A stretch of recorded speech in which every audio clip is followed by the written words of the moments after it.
D.A.M.N time. Wake up, it's D.A.M.N time.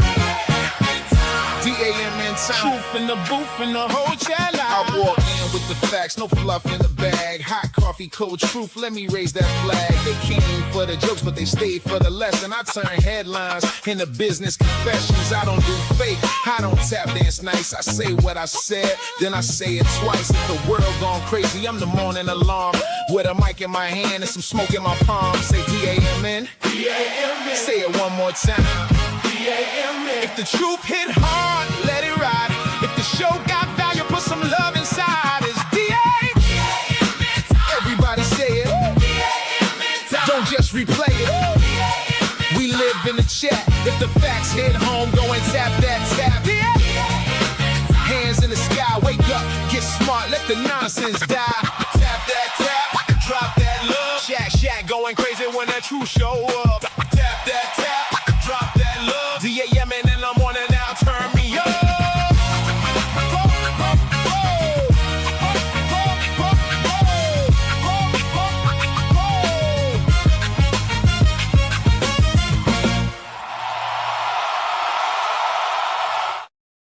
Hey, y'all. Good morning to you. Good morning to you. I hope you are having a phenomenal morning. Sorry, I'm a bit late. Your boy had things to do. Excuse the hell out of me. My bad. But I am I'm thrilled and excited to be here. Welcome to Dave Anderson Morning News. Of course, I am Dave Anderson. Good morning to you. I want to make sure I am coming in loud and clear, that we're not doing a whole lot of extra shit.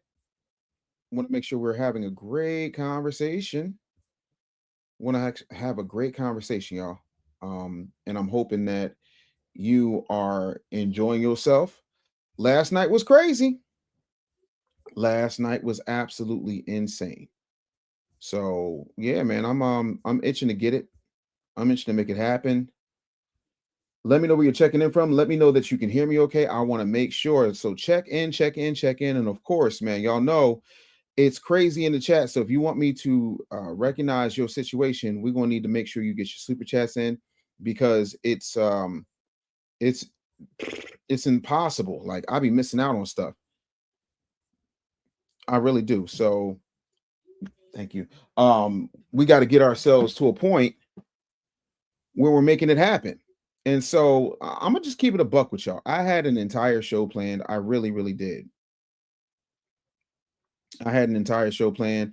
Unfortunately, that's out the window.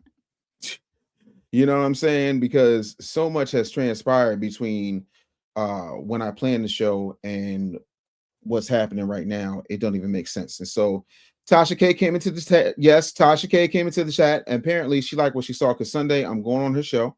And so everybody want to know, Dave, what you going to talk about? Everything. You know, we're going to have a real conversation. I don't want nothing safe.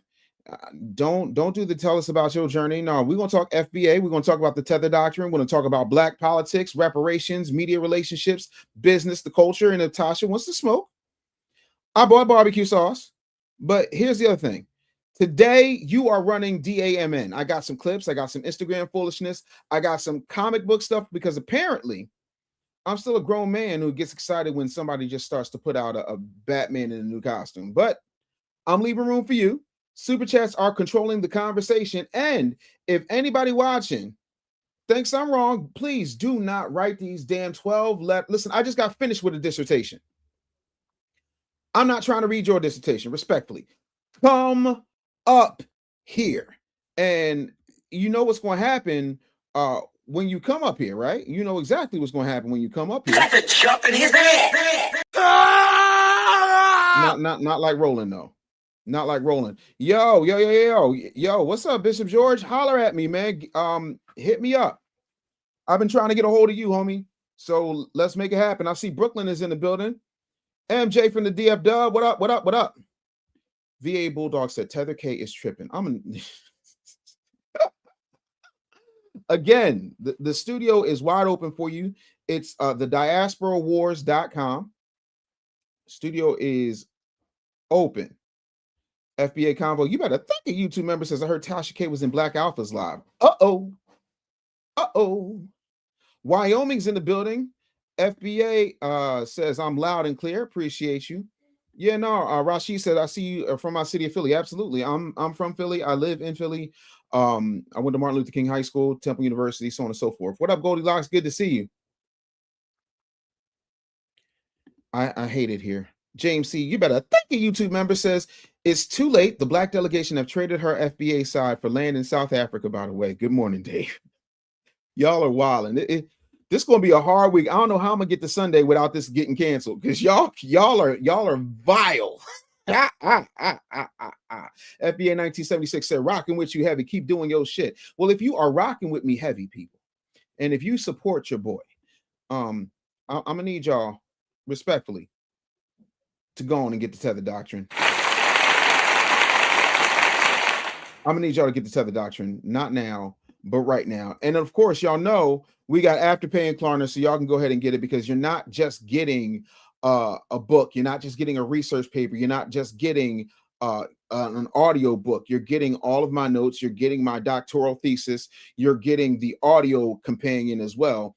And we are doing sessions. And so this is a living, breathing thing. And once you have access, it is lifetime access. So you get it once, but it keeps adding because we keep growing, we keep expanding, we keep working, we keep moving, and we keep making strides. And the Tether Doctrine is going to live like the Constitution. We're going to keep adding to it. It is a living, breathing document. And I really, really loved it. R. Boone said that song is fire. It's D.A.M.N time. I love my song, man. But yeah, FBA Convo said, I'm all in for the smoke. Yes, indeed. I'm Smokey the Bear. Buffalo, New York soldier in the building. I see you, R. Boone. Thank you so much for being here. Cellulite's in the building. Says it's about damn time, my G. Yes, it is. Notre Dame said, I'm surprised. Notre Dame said, I'm surprised. She said yes. You better thank a YouTube member. Of course she was going to say yes. LS said, Dave, could you ask Tasha K, what do you call an African that scratches their booty? Oh my God.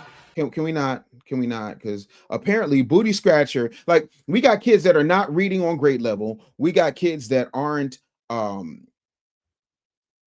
occupied with real things in their life. But African booty scratcher is where people get upset. Why are you gay? I don't understand it. But again, it's not really for me to understand. You are gay. You are gay. No, not me. But I appreciate y'all being here, man. So there is a whole lot happening. Good morning to you. Good morning to you. Good morning to you. Again, shout out to Messy Michonne at her job, which you shouldn't be at. You should be full-time content creating like you got some sense. Bueller. You ain't got nothing to say now. Bueller. Yo, Messy Michonne, get at me. I got something to talk to you about. Shout out to Street Media TV 215 Bueller. But yeah, man, I'm at a point now where we're going to have this conversation. Talking about I'm working on it. Stop working on it. Let's work in it. But anyway, I'm at a point now where people have to understand that we're not playing no games out here. We are truly not playing any games out here. I don't want people acting crazy. I want us to be able to come from a real place and have the real conversations. You know what I'm saying? And can I share something with y'all I'm extremely happy about? My dissertation has been defended. It has been approved. And as of tomorrow, you got to call me doctor. I know some of y'all gonna be mad, and I don't give a good but you won't have to call me doctor. That's it. That's all. And the only prescription I got for you is this smoke. So if you want it, and I mean if you want it, we can easily make that happen. I'm very big on giving folks this smoke. I really am. You know what I'm saying? And I'm so like beside myself because I worked very hard. And this is the difference. See, this is the difference between me and a Sheen Bryant or Rashad Ritchie. Like I'm putting my doctoral thesis up for peer review. Like that's the difference. And not only peer review, but Damnation review, which is why I did the Tether Doctrine the way that I did it. So what you guys have is a research paper. I have not uploaded the actual doctoral thesis and my dissertation up in the folder, but it will be there at the end of the show. And so when I tell you, I am so excited. I hate Messy Michonne. She said real doctor or Cheyenne Bryant doctor. Boo this woman. I'm not gonna sit here and say I'm gonna do something that's only gonna benefit black people. No. Let me talk heavy for a second. This is for Michonne right now, being a hater. Better, not wounded. Crown. Ain't no revenge story. This is what happens when the receipt starts rapping. Michonne, let me tell you who I am. Bitch, I'm him. With your chest, I'm him. Walked through hell, came back trimmed. Lost 300, gained 10 million in vision. Bitch, I'm him. What you talking about? Cheyenne Bryant couldn't write her way out of a wet paper bag. I'm 23 books in. What is we talking about? Stop playing with me. Real doctor or fake? No, it's real. It's real. Hard as I work. Rashid said, how can I get in contact with you in Philly? All about FBA lineage. We all we got. Listen, I'm super easy to find. I ain't never read for me, and I damn sure ain't about to pick the day to start running. You can email me directly, Dave@businessbullyshow.com. Dave@businessbullyshow.com. I ain't hard to find. Nightcast Media said, finally, a real doctor. Congratulations, Dr. Dave Anderson. Thank you so much. Yes, indeed.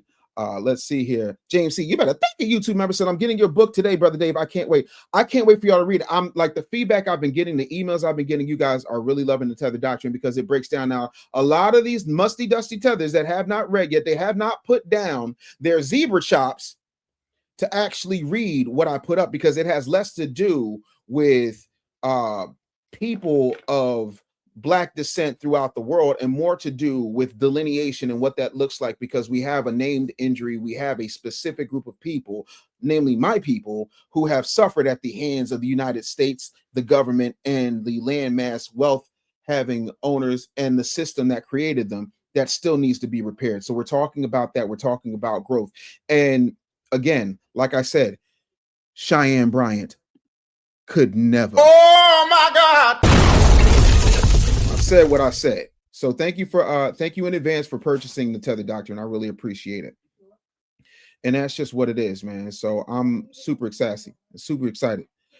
Y'all said a little sassy in it. No, your chick DMing me all the time is sassy, you raggedy bitch. But let me help you out. Boom. Tango down. Let me tell y'all something. If you come in here disrespecting me on my chat, I appreciate the content, but you got to go. Round here, we're building. And it's not that I want an echo chamber, but I want people who are serious of either about learning or having respectful discourse. I'm not putting up with bullshit. At almost 50, y'all can cancel that. I'm not tolerating no bullshit from nobody, respectfully. That's it. You know. What up, Keish? Keish says, new here. Good morning. Happy to have you. Thank you so much. Let me see here. Meech said they're not offended by being called AB scratchers. They just don't have a legitimate argument. Yep. Yo, I didn't see it. Some Highway 20 Skinny. So Dave, what up? I just got done watching Tariq cook Tasha K. I have not seen it. What up, Terry? Hey. Nightcast Me said, Dr. Dave sent you a DM regarding some Vic Mensa comments. Where's my phone? Y'all see the stuff I got to put up with 678-999-8212. Vic Mensa is what happens when white women refuse to swallow. I said what I said. I don't care if you're mad. I'm not a fan. I think he needs to stay in his musty, mixy tether lane and mind his musty, mixy tether business. But of course, he's not going to do that. You want to know why he's not going to do that? Because he's a tether, and he's the worst kind of tether. Gave it away. He's the worst. Gave it away. He is absolutely the worst. Gave it away. You are gay. Vic Mensa. You are gay. Yeah, Vic Mensa. You are gay. Anyway, I got an issue with this dude. Number one, nobody wants to see him rap. Nobody wants to deal with his nonsense. Vic Mensa is absolutely wilding. And again, I'm not really big. Why is it so many sassy ass Negroes who wear dresses got so much to say? Vic Mensa, Ricky Smiley, like it's a lot of these sassy ass dudes who like to wear dresses for people's entertainment.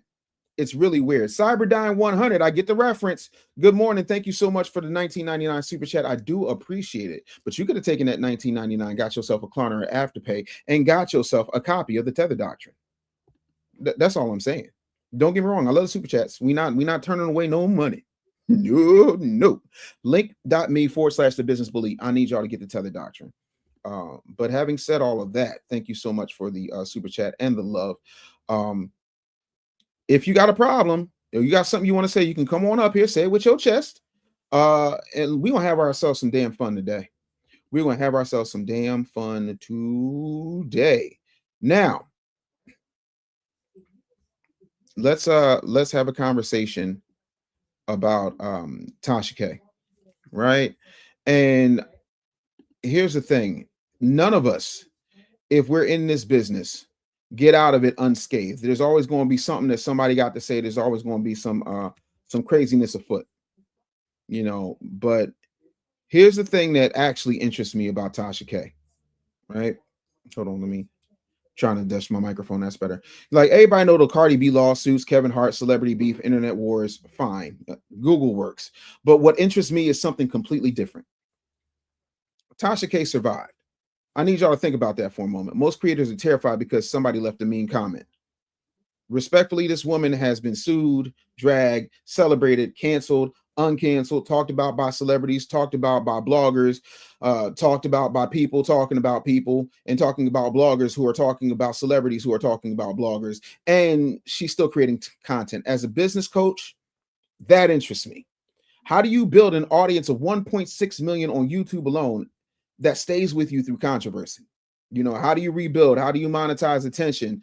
How do you know when controversy is absolutely helping the brand and when controversy is eating the brand like an Ouroboros? Like, those are questions I actually want to ask her on Sunday, because whether you love Tasha K or you can't stand Tasha K, you know who she is. And in the attention economy, that ain't not nothing. You understand what I'm saying? But yeah, yesterday was crazy. She definitely pulled up. Shout out to my B1 family. I see y'all. And again, I know you lying. Ella said Rashad Ritchie's first dissertation is about the origin of pants sagging. No, his first dissertation is about that weird ass Charlie Chaplin Hitler mustache he got. Didn't Vic Mensa drop the song? Yeah, he dropped a song in a dress. Eh? He got more references to dresses than Jamal Bryant. I bought the dress. It's on IG. That's where I was going. You know my NAACP done kicked in. So let me go ahead back to my DMs. Oh Lord. Oh my God. Let me go over to my DMs. All right, bear with me, y'all, because I want to pull up this Vic Mensa stuff real quick.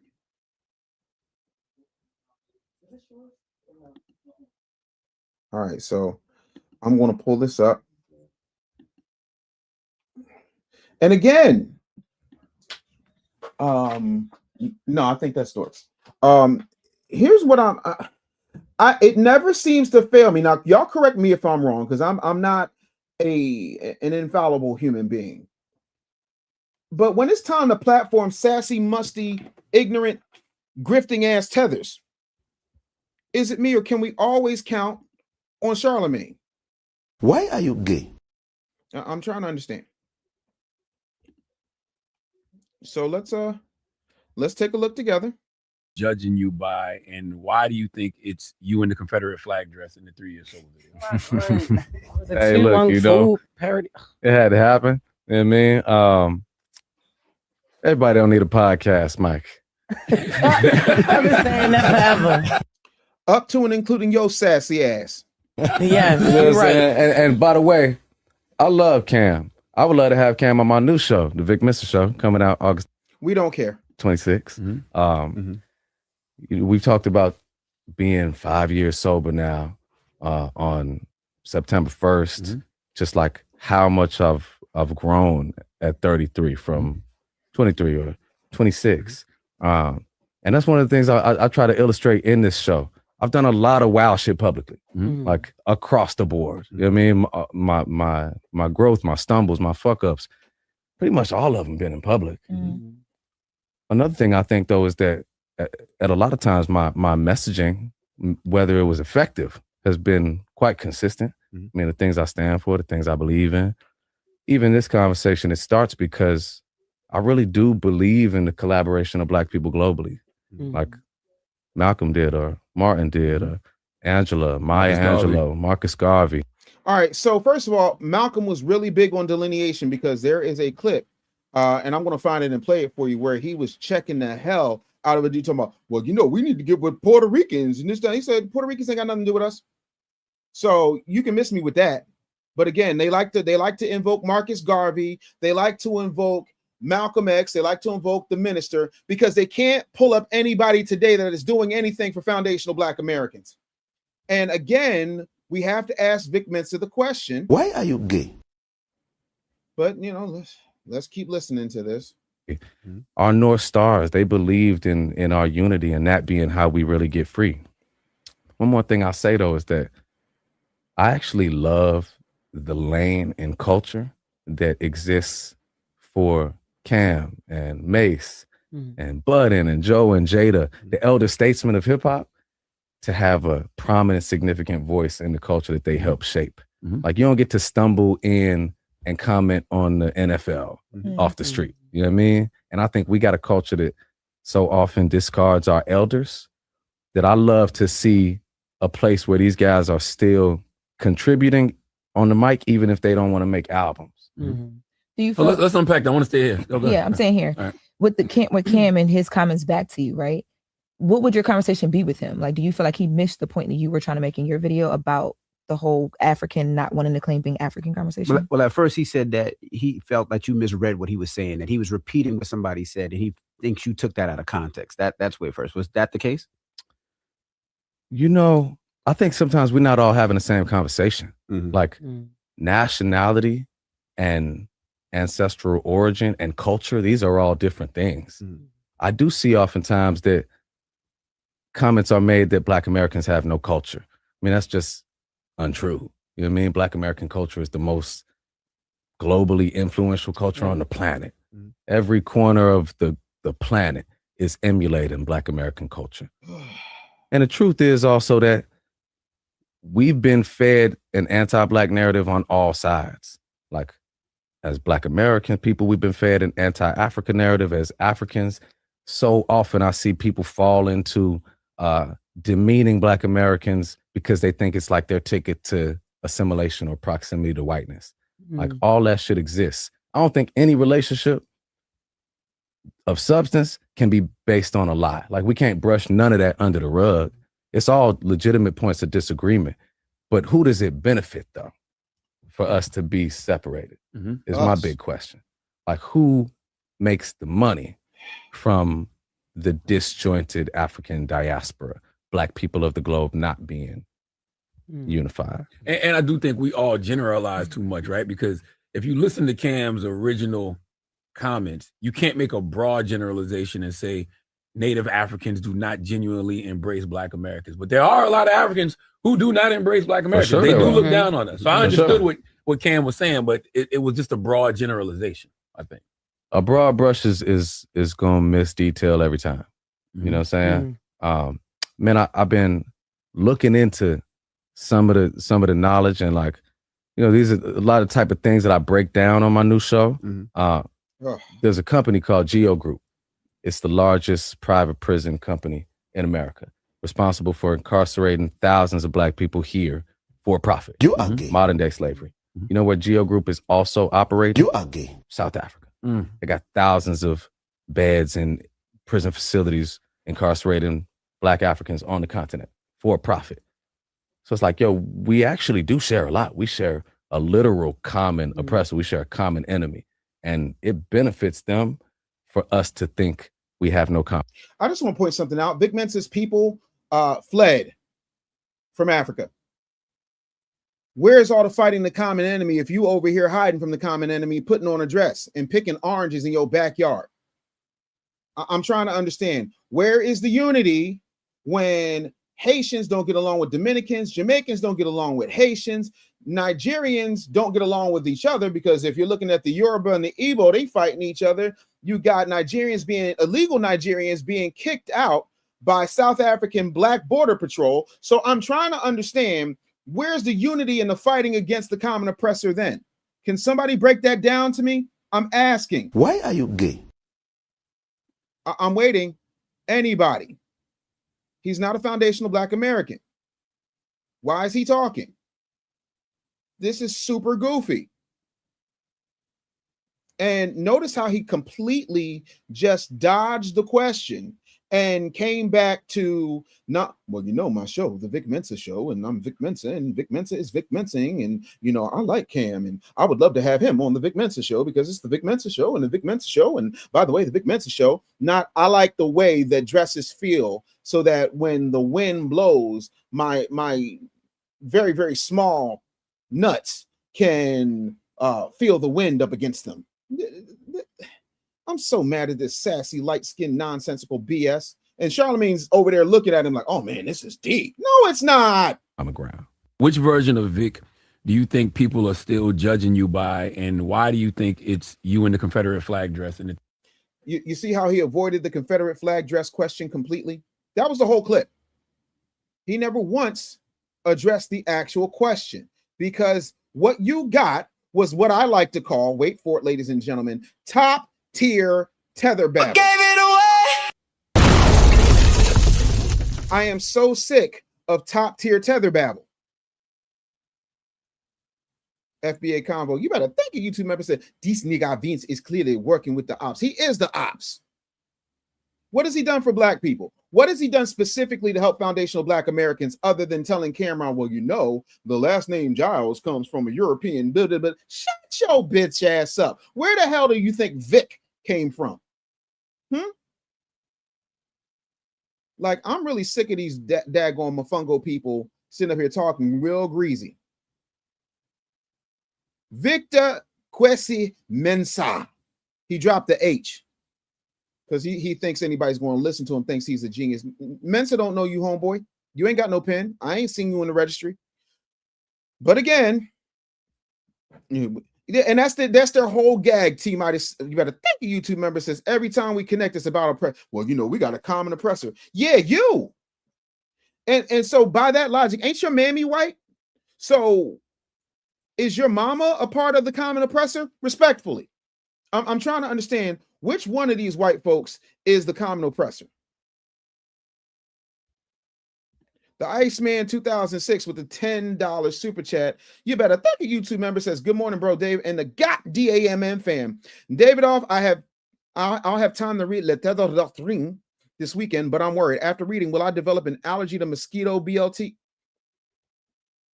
Will I develop an allergy to mosquito BLTs? Hashtag 305, hashtag B1, hashtag contact check.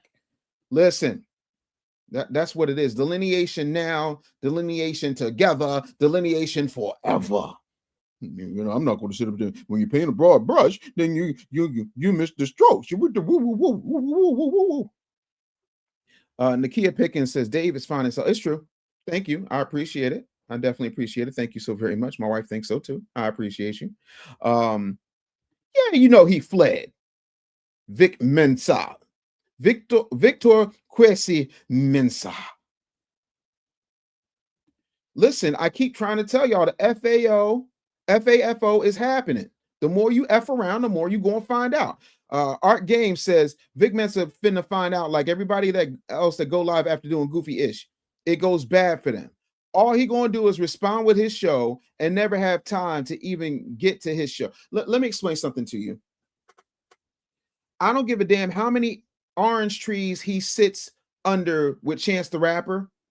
I don't care how many times he sits down with Van Lathan Jr. Shout out to my boy Van Lathan Jr. What's not going to happen is you're still going to catch plenty of tether leather. Gave it away. You going to get leather. Yep, it is BTA. Dr. Umar got lashes. Dave Anderson got leather. It is leather for the tethers, not leather for all non-foundational Black Americans, just leather for the tethers. There is a distinct difference, just like there's a distinct difference between niggas, coons, and foundational Black Americans. There is a distinct difference between people in the diaspora, that's the African diaspora, and people who are tethers. And y'all already know. So I'm not going to sit here and say I'm going to do something that's only going to benefit Black people. No. Yeah, absolutely. He over here talking about all this oppression, but you're rich and you're picking off oranges from your tree with your I love DEI shirt. Of course you do, because DEI benefits your white mama, sir.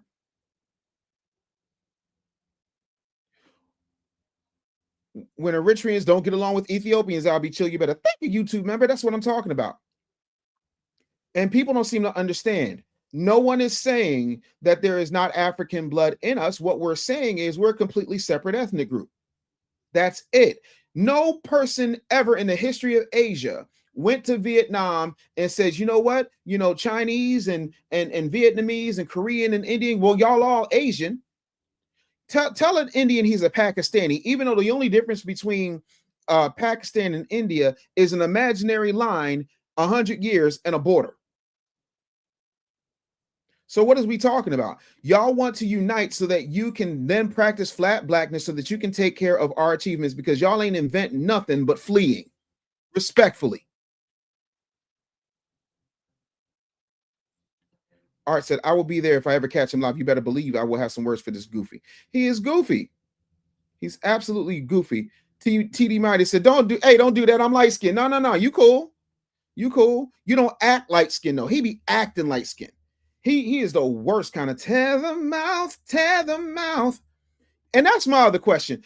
Does this man have a hit? Aside from him being on the Shy, and I was so happy when they offed him, he gets on my last nerve. I don't know no Vic Mensa songs. It ain't like he Busta Rhymes. It ain't like he Noriega. I'm talking about non-foundational Black Americans that make music that I actually like. It ain't like he Biggie.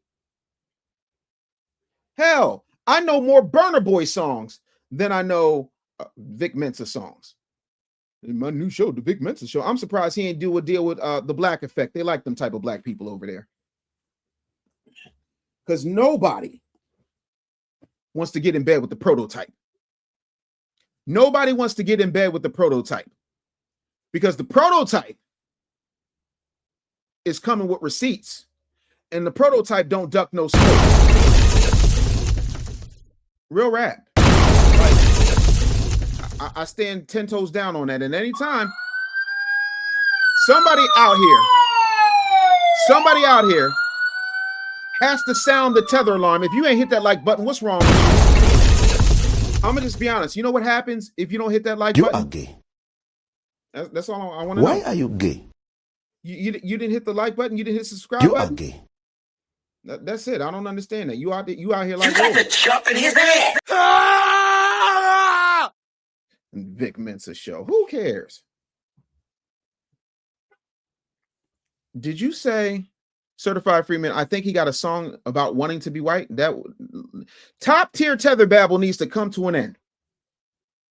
Top tier tether babble needs to come to an end. He need to go back and put on his little blonde wig and do that. He need to go ahead and get in his little Versace dress, because he's good like that. He likes that. This your boy, right? Whose man's is this?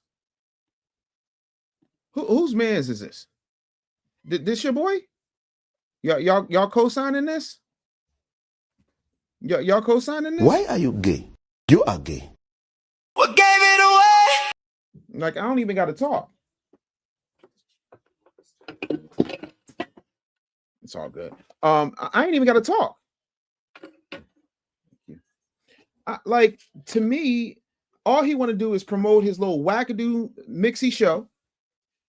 And again, I think everybody should be able to have a platform. Well, you know, there's too many people out here with podcast mics. Yeah, because we got to be here because you here. And I hate to break this to you. I had an FCC license while your parents were fleeing.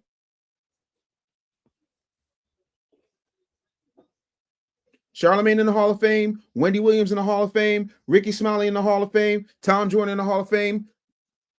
I'm sorry. You know what all those people I just named had in common? You know what they all have in common, Vic Mensa? This guy. So respectfully, you probably enjoyed too much, but eat a deal. 8-1. Yeah, he was on the shy. We know he was on the shy. Oh, mosquito patty, orange loving fool. No. Not at all. We're not doing this. People don't want to have a conversation about ethnogenesis. Oh, Victoria's ass. Y'all know the history of Victoria's Secret, right? They're named after Queen Victoria because Queen Victoria, they used to try and put her in soft feminine things because she was how can I put this gently? You are gay. So they try to, femme her down, and that's why it's called Victoria's Secret. What is a Vic Mensa? A dusty, musty, mixy tether who wears dresses with the Confederate flag, mocking the pain of my people, and then talking about, well, I think we need to come together against our oppressor. You literally wore a dress covered in a flag that represents a good part of the so-called oppressor you claim that you want to fight. This is why you can't mess with them. Thank you, Notre Dame, for the $2 super chat. You better thank a YouTube member. I don't get it. Let me see here. Our game says, LMAO, the Indians talk ish about the Pakis. I spoke to a Punjabi personally and said what Dave just said. That's why they don't like each other, but people don't put that on Front Street. And the crazy thing was, it was the white people said, y'all go over here. Like they split them like Thanos. They split them like Thanos. It's not a race. It's literally the same people. Now, 100 years developing some, traditions, so on and so forth, but it's the same. You're part of the same place. You're part of the same time. You're part of the same blood. You're the same. But you let white people divide you, sort of like the 54 countries in Africa, 52 of which have been colonized by people who do not look like you. But you over here calling us niggas, telling us we don't know where we come from. We ain't got no culture. Yeah, we got a culture of not fleeing. We got a culture that you copy. Bebe said Tasha K mentioned she had a Bahamian grandfather. I ain't mad at it. Kazia, thank you so much for being a new subscriber. I appreciate you. Becky Smith said, don't go on her show. It's for views and money. If she wants to be educated, make her come on your show, not subscribe to her. I will not watch anything with her face. I understand your sentiment, but this is bigger than that. Because if we don't go to the places where we are challenged or unwelcome, we're never able to get people to understand that this is not a movement. It is a lineage. We will also get them to understand that there is no such thing as flat blackness. Flat blackness does not exist. Flat Stanley is realer than flat blackness. Period. I know you lying. Sean Balaw said Vic Mensa has a song about wanting blue eyes. That don't surprise me.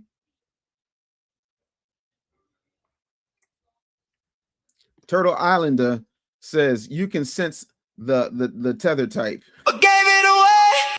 What gave it away? Patrick said, did you already get paid to go on the show? Nobody cut me a check. I got an invitation. I'll be chill said Tether Love. That's right. A lot of y'all wasn't up last night, so y'all didn't hear the debut of Tether Love. It's a part of the Tether Doctrine. Y'all ain't heard Tether Love. I got to get y'all a radio edit because Tether Love is long, but I'll play a little bit for you. I'll give y'all a little bit of this Tether Love real quick.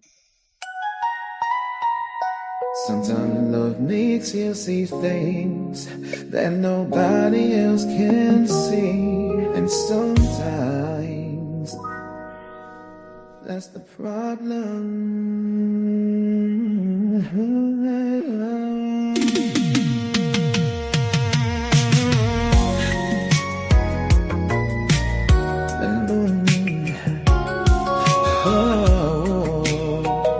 He sings so fine, don't you agree? Understand you love your man. I probably fight for mine, but love can hold somebody close without rewriting in time. His people have their history. Your people have one too. But loving where somebody's from can't make the facts untrue. Nobody said abandon him. Nobody said choose a side. But don't erase my family tree to keep your love alive. You can hold him, you can love him, you can honor where he's from. But my ancestors don't disappear just because you become one. Tether love got you defending everything. Tether If you can, just put your lighters in the air. changing what the words mean. Tether love, I know your heart is speaking loud, but loving him don't make my lineage a hateful crowd. Tether love, you don't have to choose between his history and everything my people need. Just love and let my bloodline be. Your Tether love don't have to tether me. Because clan. All right, that's all y'all get.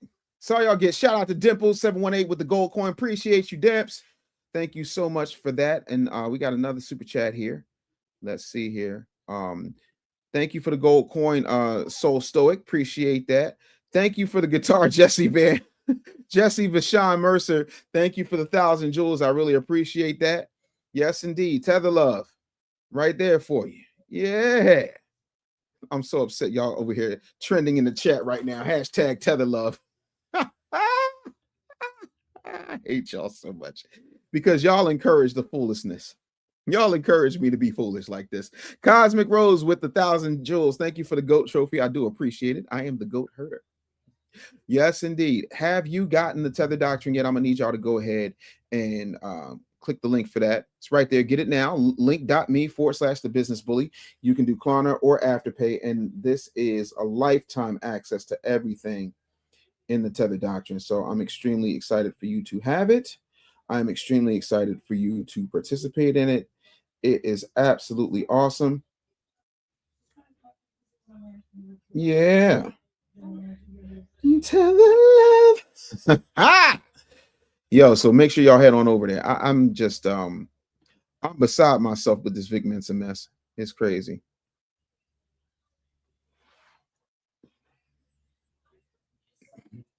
AID's nuts. Matter of fact, let me help you out. There you go.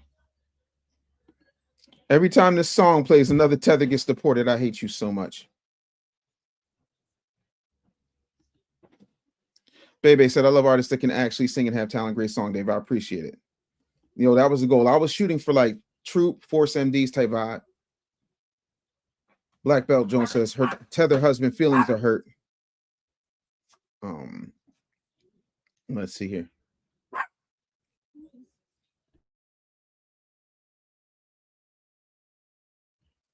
Yeah, man. Let's see here. I hate y'all so much. So they don't make music like that anymore. Sure enough, don't. Slow jam Tether banger. Listen, if you're an artist, you should be able to do everything. Yes, I put the lighter up. Yes, I did. Yes, I did. Yeah, exactly. Like a lot of times people be playing like, and y'all, I just did Tether Love 1. It's a 6-minute song. All right, talking about I need Tether Love 2 with Keith Sweat beats and auto tunes. The intro break makes me think you fitting to throw that sweat on. I hate y'all so much. Well, this is why I can't get nothing done. Because y'all just keep kicking my AUDHD and just moving me down the lane. Tip said, Dave, what is wrong with you, my bro? My side is hurting. You don't like that Tether love? Listen.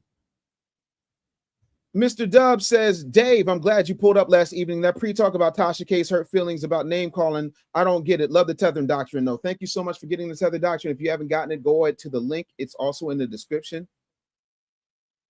Said, no, I love the song. It's hilarious, but it sounds good. You are comedy, Dave. That is the actual goal. Stop playing. Van Lathan going to be on 154 today. I know you lying. I know you lying. I know you lying. I know he's in LA, so that does make sense, but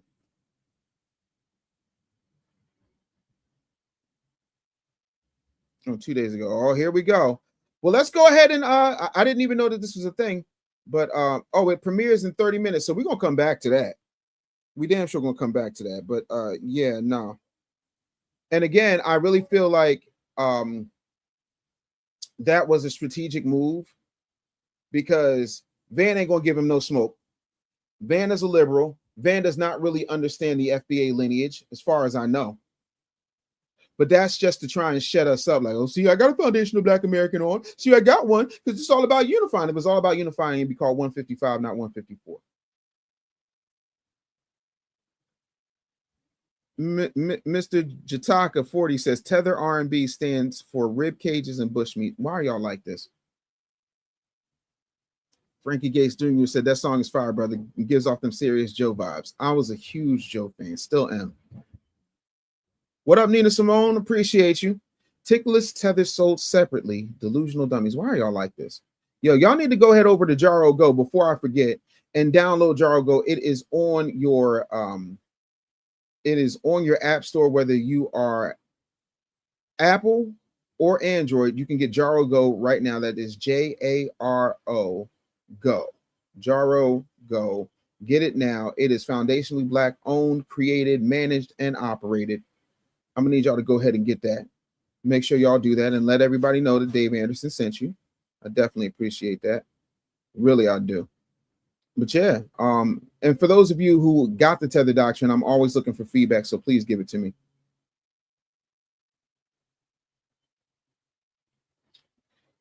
Miss Devonna Chapman said, when you played the Tether Love song, me and my husband put our lighters up. That's what I'm talking about.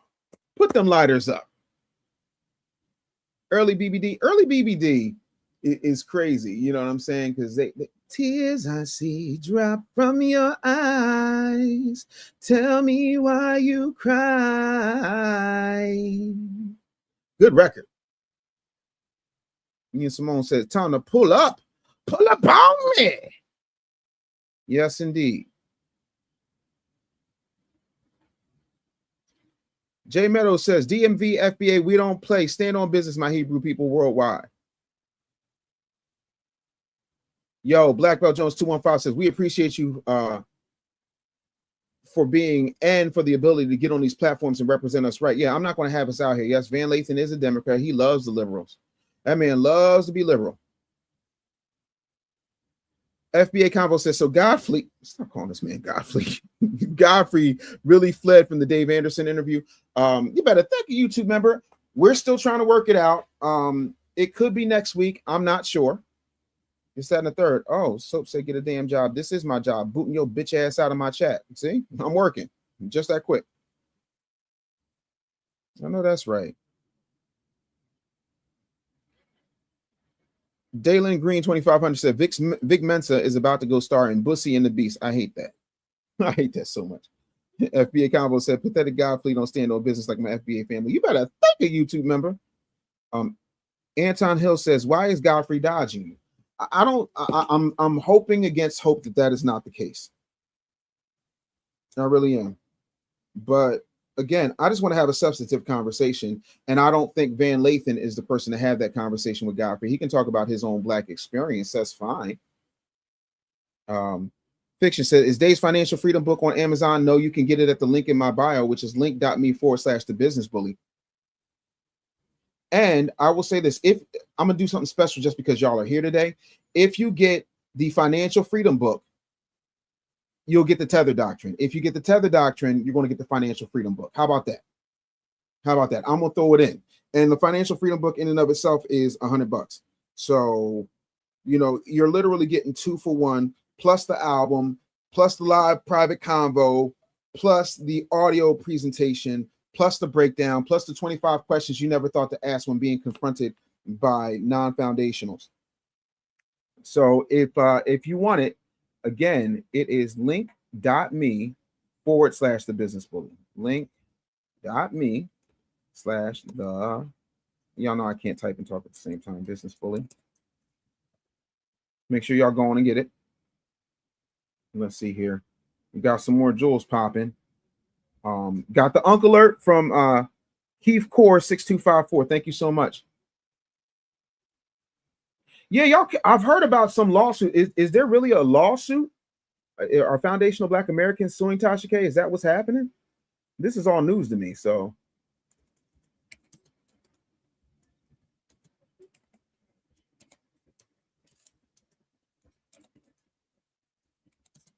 this is all news to me. I'm seeing up here right now. Yeah, I know about that one.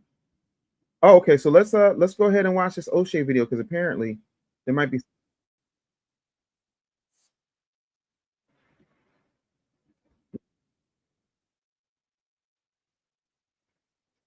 Hold on, I'm gonna put this up because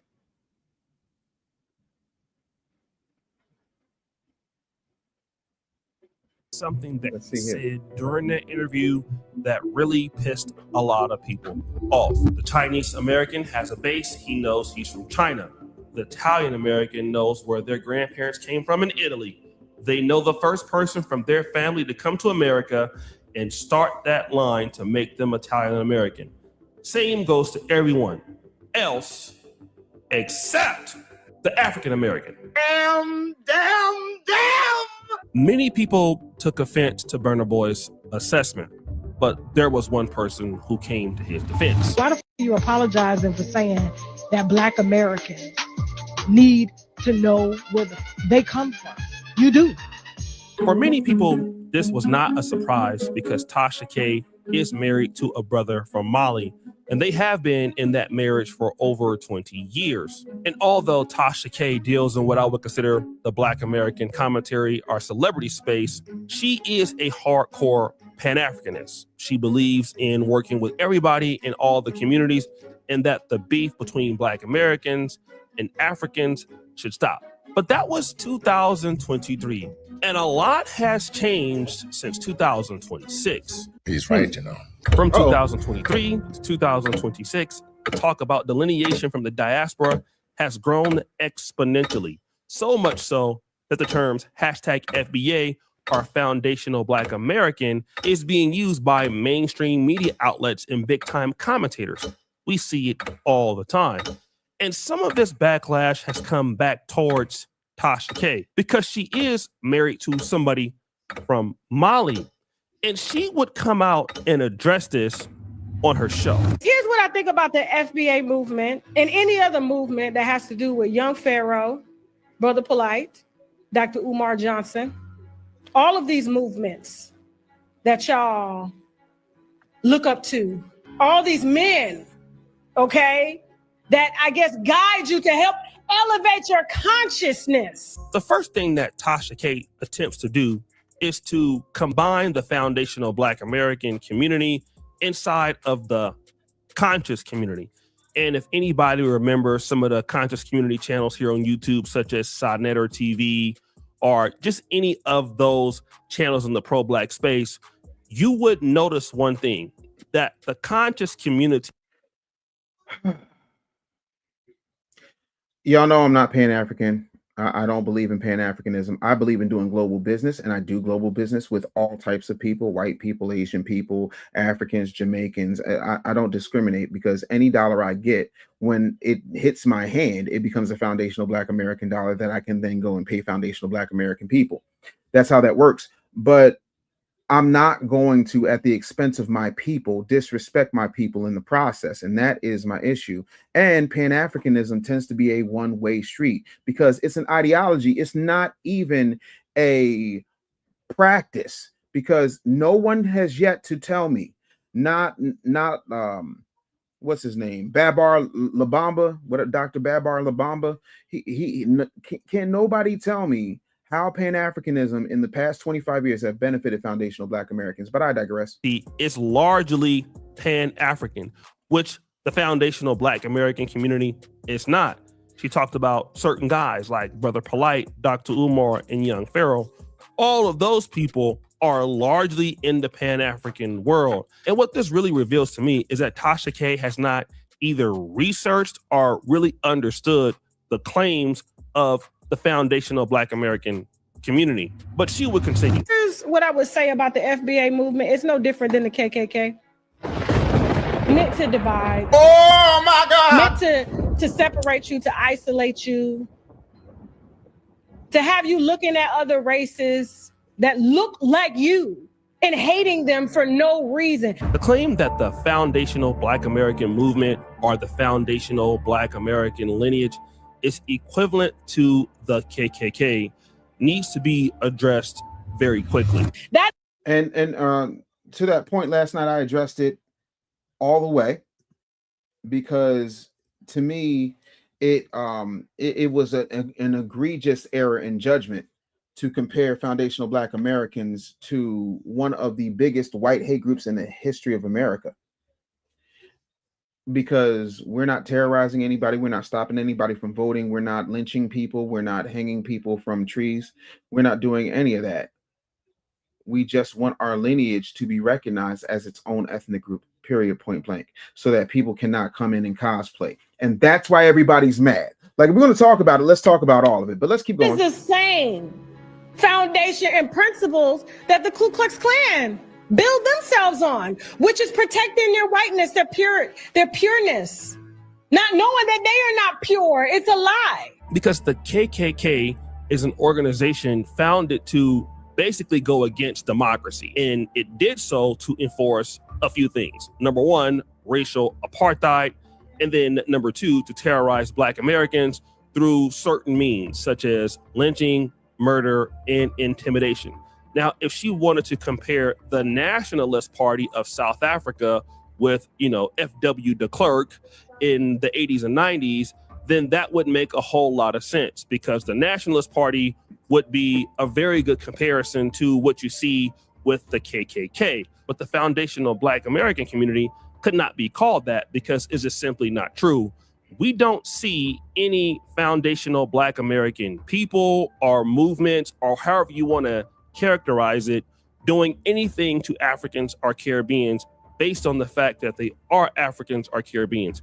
Can you show me any Black Americans who have lynched any Caribbeans or Africans? Can you show me any Black Americans targeting Africans or Caribbeans to kill them simply because of their ethnicity? Now, intimidation could be one thing that you could talk about, but we don't see any Black Americans intimidating Africans or Caribbeans like the KKK did, because the KKK intimidated Black Americans so that they wouldn't vote or that they wouldn't march or earn their civil rights. So that comparison, in my honest opinion, cannot be valid. He's right. Real quick, because what we have in the chat right now is, do y'all not hear that? Is that not? Ladies and gentlemen, this is not a drill. We are in the middle of a stage 5 Babel alert. There is a stage 5 Babel alert happening in my chat right now. Michael Smith, doubt that's your real name, says, what is the goal of FBA? Now you acknowledging your lineage as not Israelites, not African? Thanks. Why don't you bring your ass up here? You and your I want to love you and treat you right head wrap.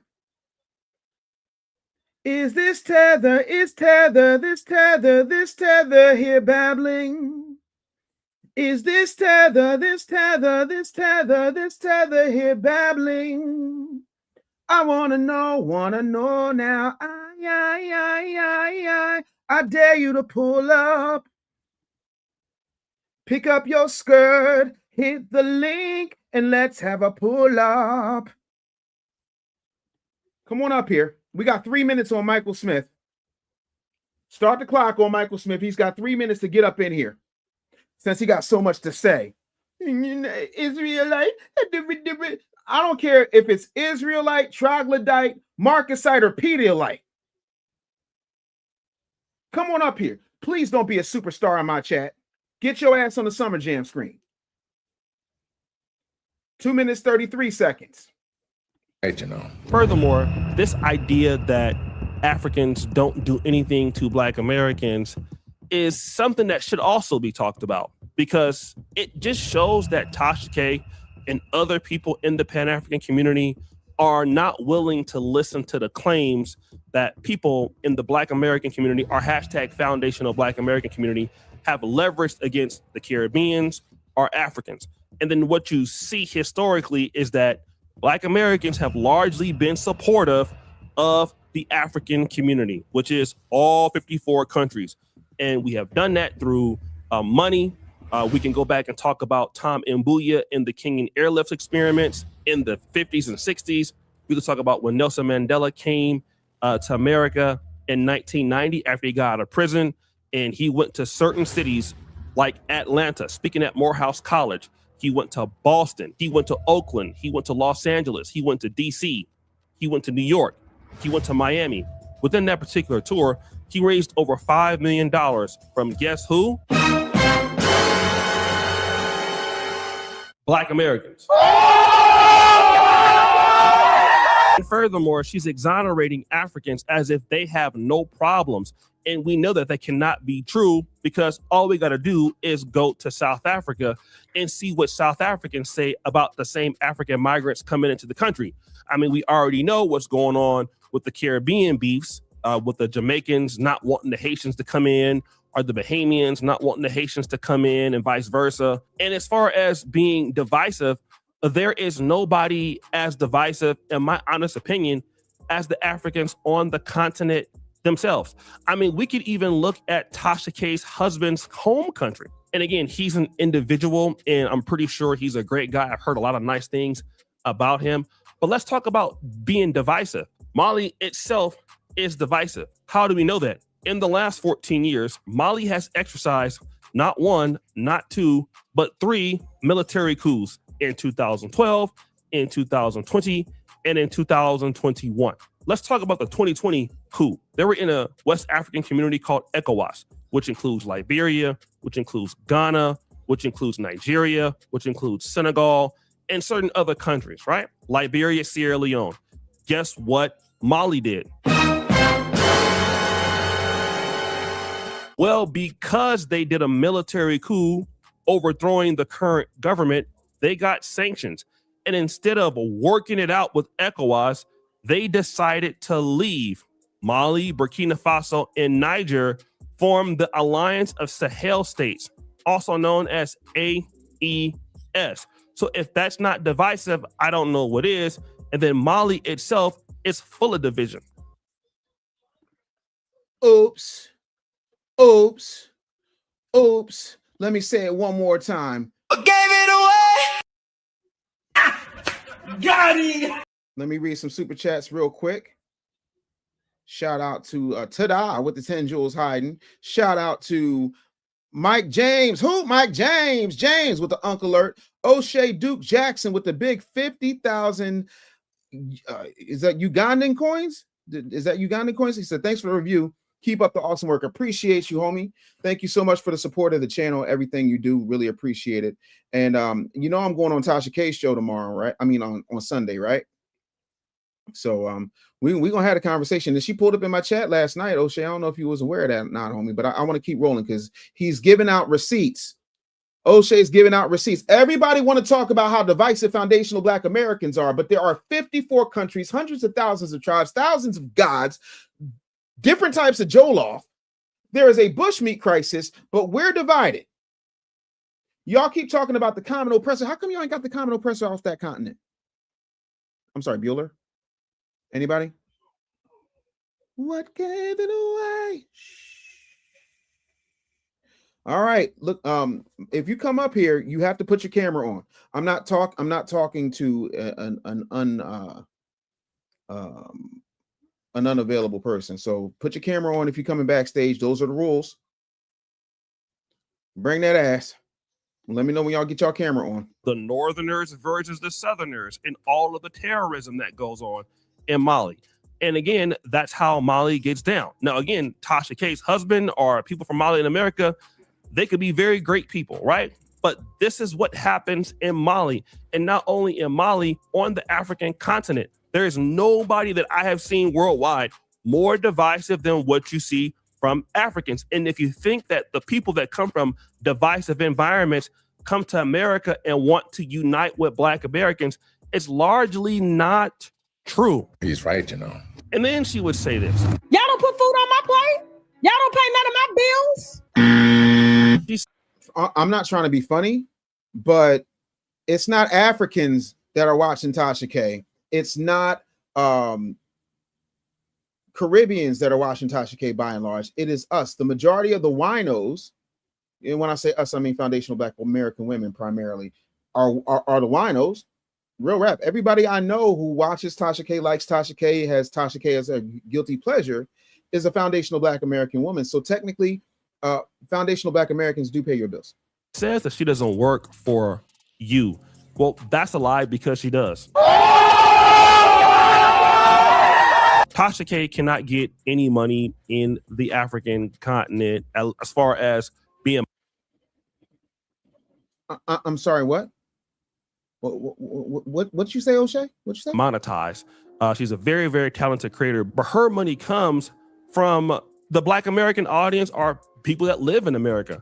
It was so bad that her audience let her know that. Nice T Girl, delineation is here to stay. Lorraine Jackson. Shout out to my sister Nice T Girl out there in LA. Appreciate you.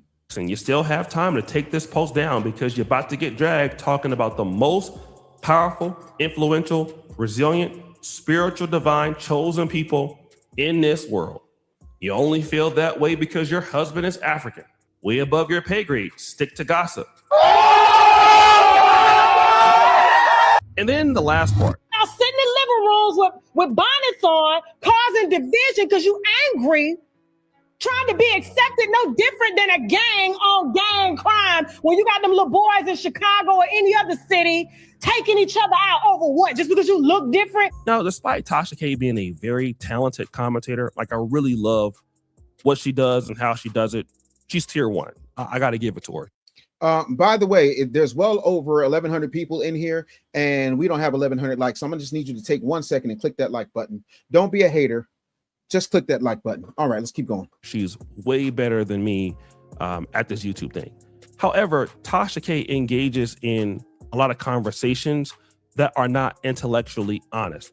She participates in what I call whataboutism. So instead of focusing on what foundational Black Americans are saying as far as their grievances with Africans or Caribbeans, she's saying, well, what about what's going on in Black Chicago? Y'all ain't saying nothing about that. Well, really, that has nothing to do with the argument. Nobody is talking about Black Chicago, but if you want to do whataboutism, we can just talk about Mali. For example, Mali is one of the most corrupt countries in the. All right, so let's look at this. Corruption Perceptions Index, CPI, as of 2025, out of 100, Mali is 136th. So the lower the score, because I need y'all to see this. I don't know if I can zoom in and enhance, but the lower the score, the more corruption. The higher the score, the less corruption. So yeah, Mali looks pretty damn corrupt. So it has a score of 26 out of 100. What does that mean? Mali has a high level of perceived public sector corruption. Bribery, embezzlement, and favoritism are widespread. Institutions are weak and accountability is limited. Billions in natural resource revenue, but people remain poor. Now, where does Mali stand globally? It is ranked in the bottom 25% of the world. Mali is in the bottom 25% of the world's most corrupt countries. World. And if you were to ask any citizen in Mali, they would love for the opportunity to live in that same dangerous Black Chicago instead of living in Mali. Bribery, embezzlement, and favoritism are widespread. Institutions are weak and accountability is limited. It ranks in the bottom 25% of the world. And if we're talking about the wages that people are living on per day, well, it's $3.26 per day for a population of over 25 million. That's pretty damn bad. Less than $1,200 a year per person. And see, that's the reality. And if Mali was so great to unite with, wouldn't have Malians that live in France or in Belgium or anywhere else because they would be able to unite and they wouldn't have beefs with people in ECOWAS, right? They wouldn't have their own division. And to just categorize Black Americans as being the only divisive group or being the most divisive group is simply not true. Black Americans are probably the most inclusive group on planet Earth. That's why people can come into America and benefit from what Black Americans have fought for and then be included in our stuff. And then once they get in, they become insular. Ever hear of the Somalis? Ever hear of Eritreans? Ever hear from those folks from Djibouti? Ever hear of Nigerians? All side note, I love the time. I love the term Djibouti. It's just fun to say. Anyway, all of these people who do that all the time set up their own networks and never really give back to the communities that have helped them become successful. That's exactly what people are talking about. So guys, what do you think? It's your boy O'Shea Duke Jackson back at get it again. Another episode of shout out to O'Shea Duke Jackson. So again, it looks like we've got Elia up here. Can you put your camera on, please, sir? Sir, you have my face, sir. So see, it's just that simple. Why can't we follow instructions? Like if I were to be a guest in your house and you say take your shoes off, I take my shoes off. So why can't you put your camera on, sir? Because I can't put my camera on right now. Is that hard for you to understand? Why are you talking to me like this, sir? I'm talking to you like a man. Now, man up. What is your goal as FBAs? First of all, I don't know who you think you're talking to, sir, but what we're not going to do is take that tone because I'm not taking that tone with you. Respectfully, our goal, number one, is delineation. Number two, it's reparation. Number three, it is sole sovereignty on how we move in this country without other people trying to come in and tell us what it is that we need to do. We are putting ourselves first. That doesn't mean we don't care about anybody else, but if you're on an airplane, you want to make sure that you, if cabin pressure drops, that you affix your mask so that you have oxygen and you can breathe before helping everybody else breathe while you choke out, pass out, and die. So, okay. Next question. All right, no problem. Let's talk. So, why can't we all be on the same page? Now, I suggest... Who is we all? Who is we all? Be specific, sir. Black people. Black people. What black people? What black people? All black people. Okay, so where are you located and what is your ethnicity, sir? Okay. Black people. I'm a Black American, right? Okay. You asked me and then you said no. No. You asked me a question. I'm answering it. No. Specifically. Where are your people from? Because saying you're a Black American can mean a vast amount of things. Are you a foundational Black American? Are you a Jamaican American? Are you a Nigerian American? What kind of Black American are you, sir? I'm a descendant of the transatlantic slave trade. That's what I mean by Black. Okay. Scattered to the four corners of, we scattered all over, right? I'm saying that this is not just that we don't say hey. Breaking up. Wherever you were before, can you go back because you're starting to sound like a transformer? Can you go back? Because can you hear me now? Yes, sir. Okay, I suggested our goal be true freedom and this for all Black people. What's wrong with that being our goal? Why do we hate true freedom and real justice for all Black people? First of all, what you're doing is a straw man argument. The first thing that I need you to understand is nobody is stopping anybody else from getting the freedom that they need to get. If in fact, I get robbed by somebody from North Philly, me going to a person in Oklahoma who happens to be a robber, he ain't got nothing to do with the person who robbed me from North Philly. And the thing of it is, I think there should be liberation for absolutely everybody. However, we have to prioritize us first. And for as long as we have existed on this land, even before the signing of a Declaration of Independence, we have put everybody ahead of us. That is ass backwards thinking, and it has stopped. We're not on that anymore. We're taking care of us first, and then we can take care of the rest of the world. What good does it for you to be a trash man, picking up everybody else's trash, cleaning up everybody else's house, and you haven't even cleaned up your own? That's what backwards people do. You can't do everything all at once. And my question to you is, when's the last time you've gone to Cote d'Ivoire and had that conversation? When's the last time you've gone to Ghana and had that conversation? Have you had that conversation with the Jamaicans who are fighting and said that they would rather die than have Haitians be in their country who are coming there illegally. So please explain to me how many other places you've had that conversation with. Yeah, I have that conversation all the time. I'm trying to have it with you. Now, you need to first define what is your definition of true freedom and real justice for Black people. I did, and what I'm going to do for the sake of time. I know, but okay. I'm answering your question. Let me answer your question in the way that I choose. Okay, you did, and now you're answering it. Go ahead. Okay, thank you. So I took a great amount of time to write this book. It's called The Real Black Agenda. It's available wherever you'd like to read books. It's on Audible if you don't like to read, and you can hear in my own voice in real time on this microphone what I had to say as far as what our goals should be. It's thick. It's big enough where as though it has my name on the spine of it. So it's a lot to get into. It's not a one-off conversation on a 2-hour show that only has less than 30 minutes left, but it is in here, and it comes down to political freedom, financial freedom, growth, and big takeovers of our media, and so much more. So yeah, I've answered that question in depth. So okay, so it's in your book. It is, absolutely. Okay, no problem. No problem, because I thought we could talk. Now we can dialogue, but you asked me a question that is not a short. Okay, is not a yeah, short but answer. I was speaking. Yeah, okay. Let me get it out. Now, Sure. What I heard from you is different forms of captivity and coonery, right? Because Watch the yourself. definition of truth. I don't mean to trigger you. Let me No, get it it's out. not triggering. It's I disrespect. didn't mean Sir. to Don't ever trigger you, talk sir. about. It's not about triggering. Don't do that.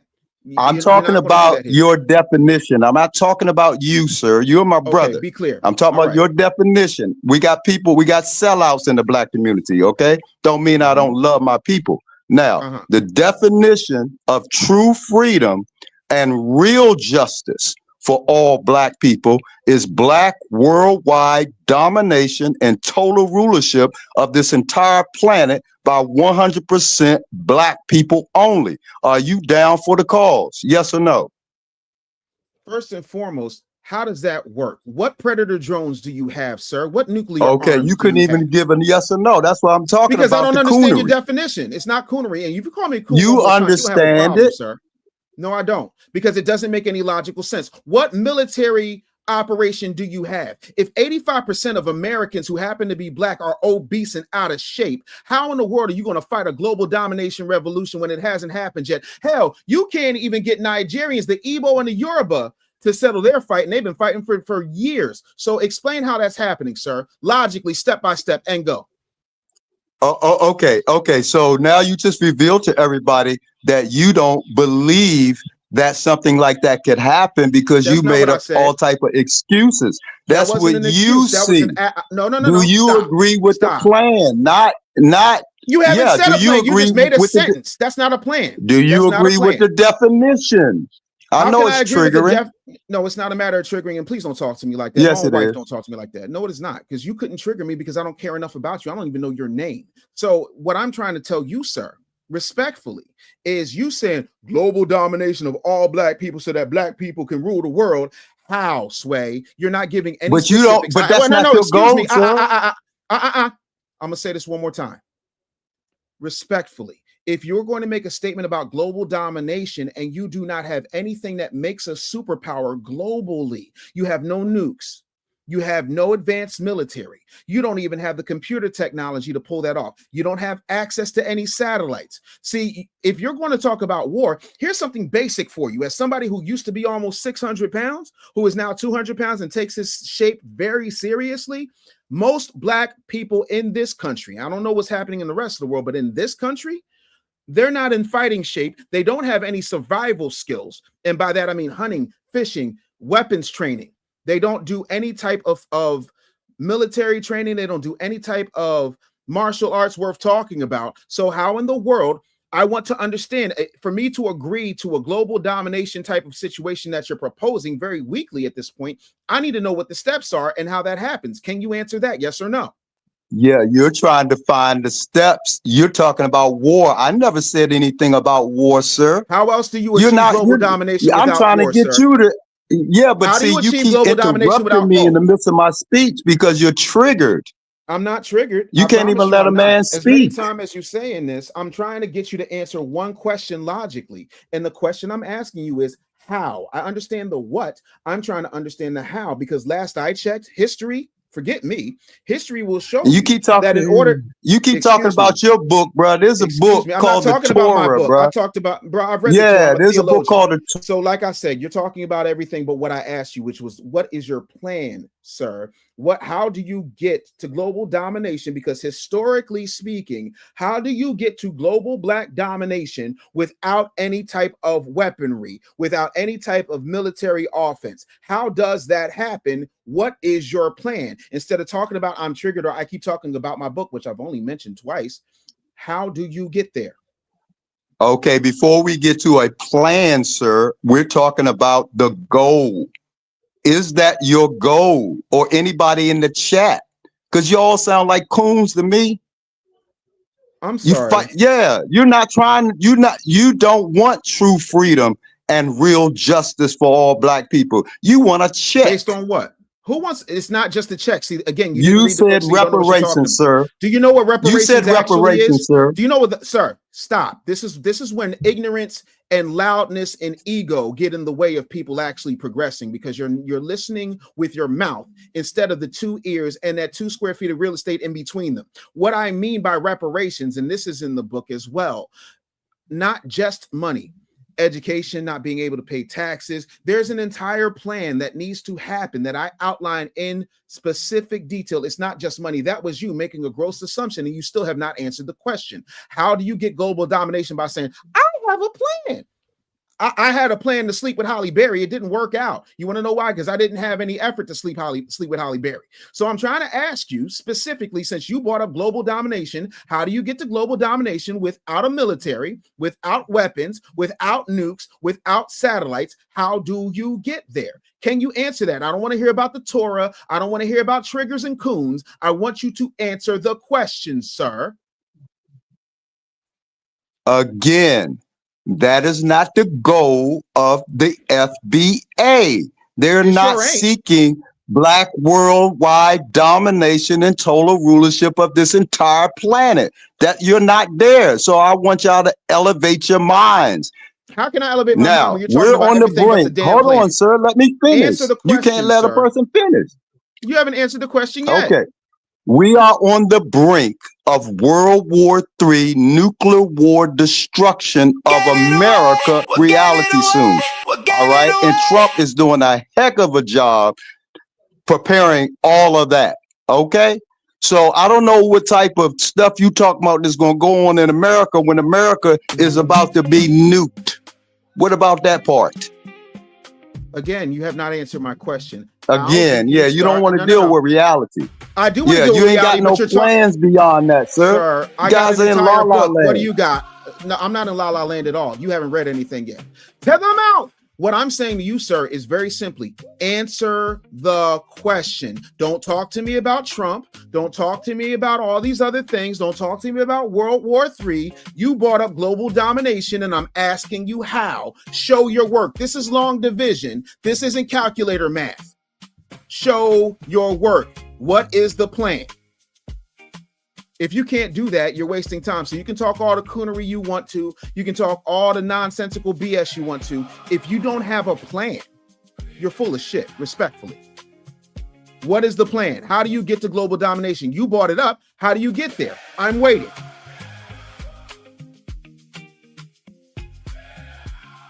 Still waiting. My elders and ancestors gave me the full blueprint. Where is it? All tradition, Black American ancestors and elders told us that we were living in the last days. Whether you religious or not, you heard that coming up in the Black community. Told us to keep our eyes on the prize, sir. The prize is true freedom and real justice for all Black people. They told us that someday we're gonna be free. Everything but the question, sir. Everything. Let me get it out, sir. They told us this.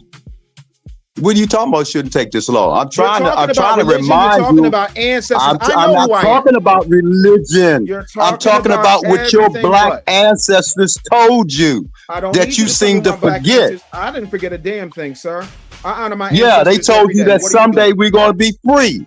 They told us Yeah. swing low, sweet chariot coming forth to carry us home. They weren't You're talking singing about old Negro America, sir. spiritual. What is your plan? What are you talking See, about? Old Negro spiritual. There's a lot of truth in that see here again. demeaning and I'm not putting demeaning down. anything, sir. Why Yeah, would I put yes it you down? are. Sir, shut Yeah, up. they told us Respectfully. kumbaya, sir. What is Oh my God. Right now, you're doing everything but having an actual conversation. Talking about old Negro spirituals, which were used in order to codify their plans to escape, has absolutely nothing to do with the plan of global domination that you said, but you keep talking about everything but. You're triggered. You are babbling, sir. What are you talking about? I'm going to ask you one more time. What is the plan for Black global domination? Give me 3 steps. Not Negro spirituals, not what Trump is doing, not World War III. Actual steps, sir. Last chance. Oh, actual steps? All right. 2nd Chronicles 7:14. If Get your ass out of here. I'm not going to sit up here as a theologian and listen to somebody who does not seem to understand that I understand what the Bible says, but that's what it is. He's from the Bible. And this is the problem with you herbal tea sipping, waist speed wearing, Rastafarian, patchouli, and ass smelling ass Negroes. You done like a cool. Y'all not ready for domination. Bro, you can't even turn on your camera. The hell? Or you revolution. You ain't revolutionizing nothing but how to babble. Aaron Black, can you turn your camera on, please? Dave, can you hear me? Yeah, can you turn your camera on, please? Shit. Damn. Shit. Okay. Like, that was nonsensical BS.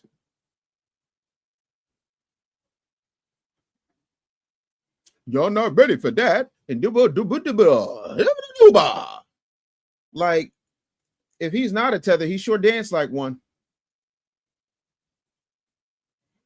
I don't understand why these people trying. Like, I didn't know who the hell he was talking to either, Mika. I have no idea who he was talking to.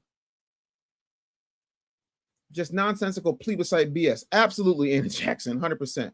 Yeah, like these people are insane. You need to. I don't need to do anything but stay black and die. He absolutely wasted 10 minutes talking about nothing. You're triggered. No, not at all. Why would I be triggered by somebody that can't even turn on a camera? He probably ain't paid his Boost Mobile bill yet. DB Smooth says, very good book. Thank you so much. Like, I'm gonna need him to stop. All this gold post movement. AB Bank said this FBA cult is funny. Why don't you bring your bitch ass up here and tell me about my cult then? Since it's cult, come on up here. Bring your bitch ass up here. You got 2 minutes. I'm not giving y'all 3 minutes no more. It's 2 minutes. You got 2 minutes to come up here since it's a cult. Come on up here. There's the link. I got time today. I got time today to prove that your mother would have been better off swallowing. Come on. Tom Ramirez, you getting the boot too?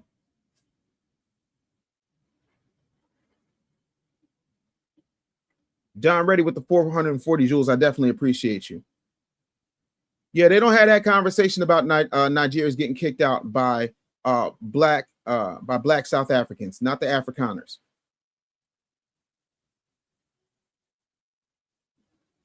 Yeah, these folks don't ever want to cam up. It's pan goofy nonsense. This is that Umar Johnson level of tether babble pan goofyism.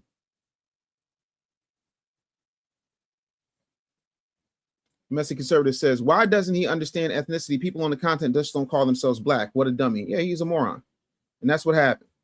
And he is not from Wakanda. He's from what kind of? What kind of stupid are you? That's where he's from.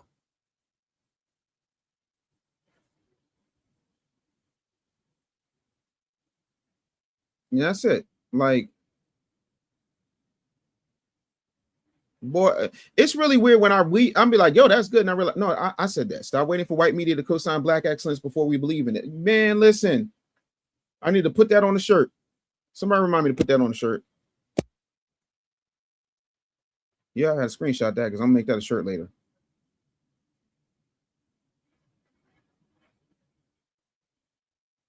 Are you down for the cause, my brother? Slow ass people. You better thank a YouTube member. Me mine says, I feel like he's called in on Tariq's show. All crazy. Let's see here. Thank you to all the people who are cash apping me. Definitely appreciate that. Thank you, Brown Eyes. Appreciate that so much. Thank you, LS. I appreciate that. Says Kuyo86 says, what the hell is he talking about? Global domination. Who's he think he is? Pinky in the Brain. I don't know, Brian. But if woodchucks could chuck wood all day, why are they sitting there not chucking wood? Narf. Like idiots, man. Messy Conservative 199 Super Chat said the dust has settled. Hand up on Jabba Juice. $2 Super Chat from Price saying there is no all black people. FBA is now separate. One fish, two fish, red fish, blue fish babbling. Thank you, L Trailer, for the $2 Super Chat. Oh boy, the living embodiment of Oswald Bates. Thank you for the Super Chat, Iceman. K. Guillory said, in case y'all didn't hear him, he said, gave it away. It was the plebiscite babble. Listen to Babble Crazy. Anton Hills with the Uncle Alert. I definitely appreciate you. Thank you so much for being here. Could you please click the like button and click the subscribe button if you're not already subscribed? It really means a lot to me, and it helps. Lightbeam says victim narrative is a cult. Well, the plan is 2 Corinthians chapter 5 and 6. Wait, what? What in the Jamal Bryant are you doing right now, sir? Stop that. You can't worry about worldwide domination when you can't, right? You ain't got to foot in your own country's politics. It's just insane to me. The reason, and I know y'all say it's a waste of time, but the thing of it is, when it comes to these folks, I need y'all to see how stupid these pan goofies are in real time, because none of them can bring an actual army. None of them can bring an actual argument that makes any sense. No, I know. They ain't gonna do that though. Chassis says, congratulations on the weight loss. I appreciate it. Thank you so much. Crab Geek says they hunt mosquitoes for them burgers. See, that's wrong. They don't hunt mosquitoes. They're actually lake flies, and there's so many of them. Let's go there. So Michael is talking typical pan goofiness. Yeah, they never have a plan. They just want to sit around, smoke weed all day, light up some incense, and drink and sound crazy. High five to the Brooklyn Queen. Thank you so much for the 100 jewels. Gregarious, you better thank a YouTube member with the $4.99 super chat. Said, dude was on some Afro fantasy sus. We're not the Vitramites. We're going to have domination. But see, the Vitramites could fly, and they knew how to unalive people. Like, they had a plan, a system. Like, you can't provoke somebody who is staying stoic. A-Money says, I agree with the business bully. I appreciate you. They never have a plan. Oh, pan pizza babbling. Eating beef patties and smoking cheap weed is crazy. Same, but I'm not pan goofy. I don't understand what you're talking about, Sour Patch Ron. What's on your brain, my friend? Okay, so Aaron Black is trying to connect. We'll see if he can get his camera on.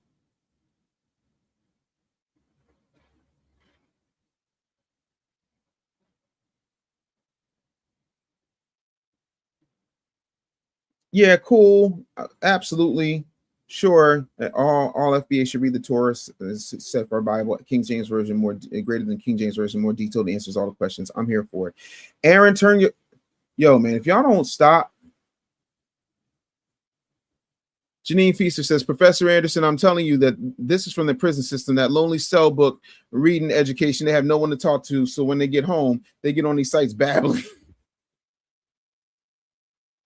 Yeah, so when you add up the mastications of the 3.5%, of the Ventramites mixed in with the WD-40 and also the awesomeness of the castor oil, my brother. Can you understand what I just said? Oh my God, what gave it away? No, I can't. FBA mocked the solution, Black. You didn't give no solution. You gave babble. And you know what else you're about to give? Yourself a timeout. Goodbye.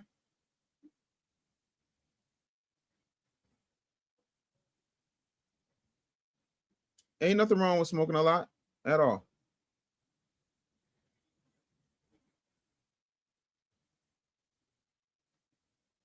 Whose business model is based on controversy? Can you explain that?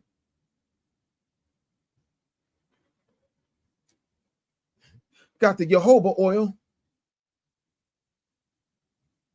Let me see here. Hold on one second. Trenton Mix with the $5 super chat said the global economic of the solution of the dominance of supremacy of superior time wasting. Absolutely. And that's exactly what it comes down to. This is a babble-free zone. Hoodie says, Dave, why are the tethers always pocket watching as if we're not supposed to make money off our own culture, lineage, and history? I don't care. Y'all can say I'm begging on YouTube all day. Guess what? In the time that you're sitting up here telling me I'm begging on YouTube, I wrote my doctoral thesis, defended it, put it up for people to see, submitting it for peer review today, and I built a YouTube channel that is doing better than most of you. So who's doing what? Other than you Otis Redding ass Negroes sitting on the dock of the bay, wasting time, babbling away. Yeah, you sitting on the dock of the bay, tether babbling.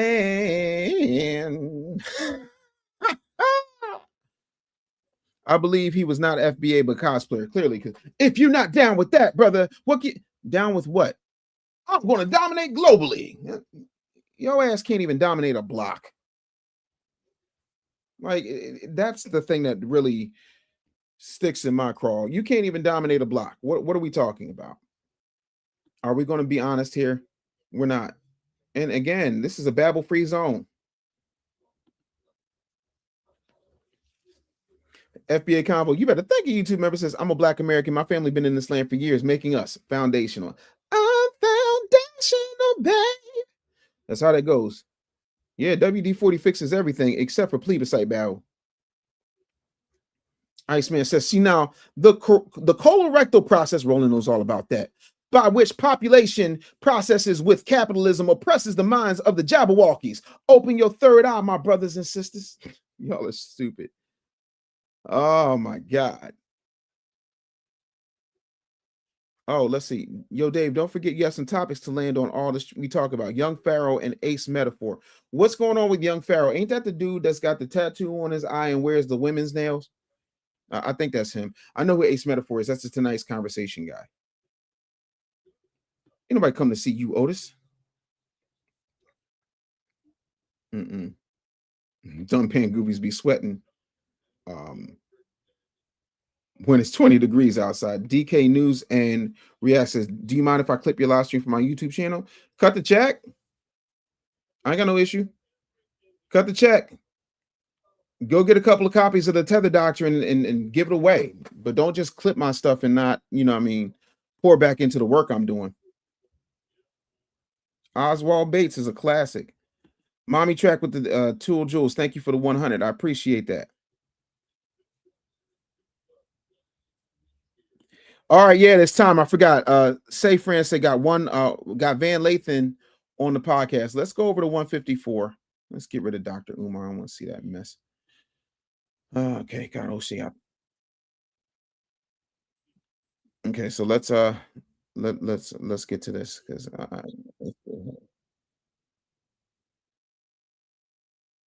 let's go ahead. We're gonna have ourselves a watch party, people.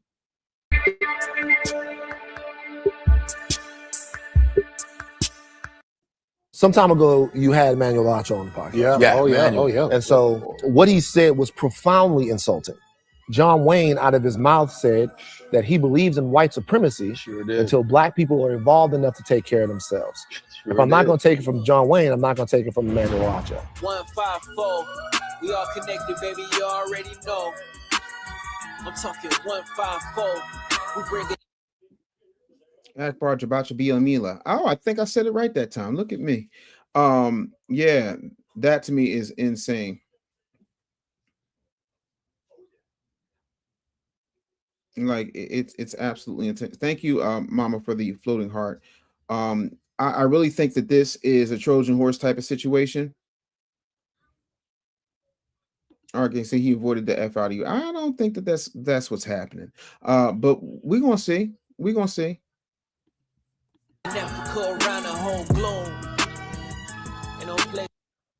Godfrey Danchima. I think that's the first time he's ever used his whole name.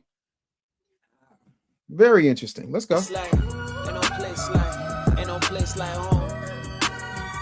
Ain't no place like home. Ain't no place like.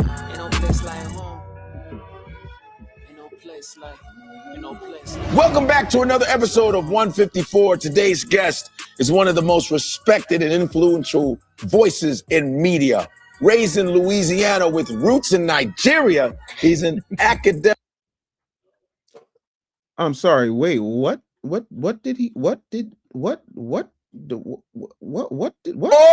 my God! I'm confused. Let me hear that again. Guest is one of the most respected and influential voices in media. Raised in Louisiana with roots in Nigeria. Huh? I know we're not talking about a 23andMe test. I know we're not doing that.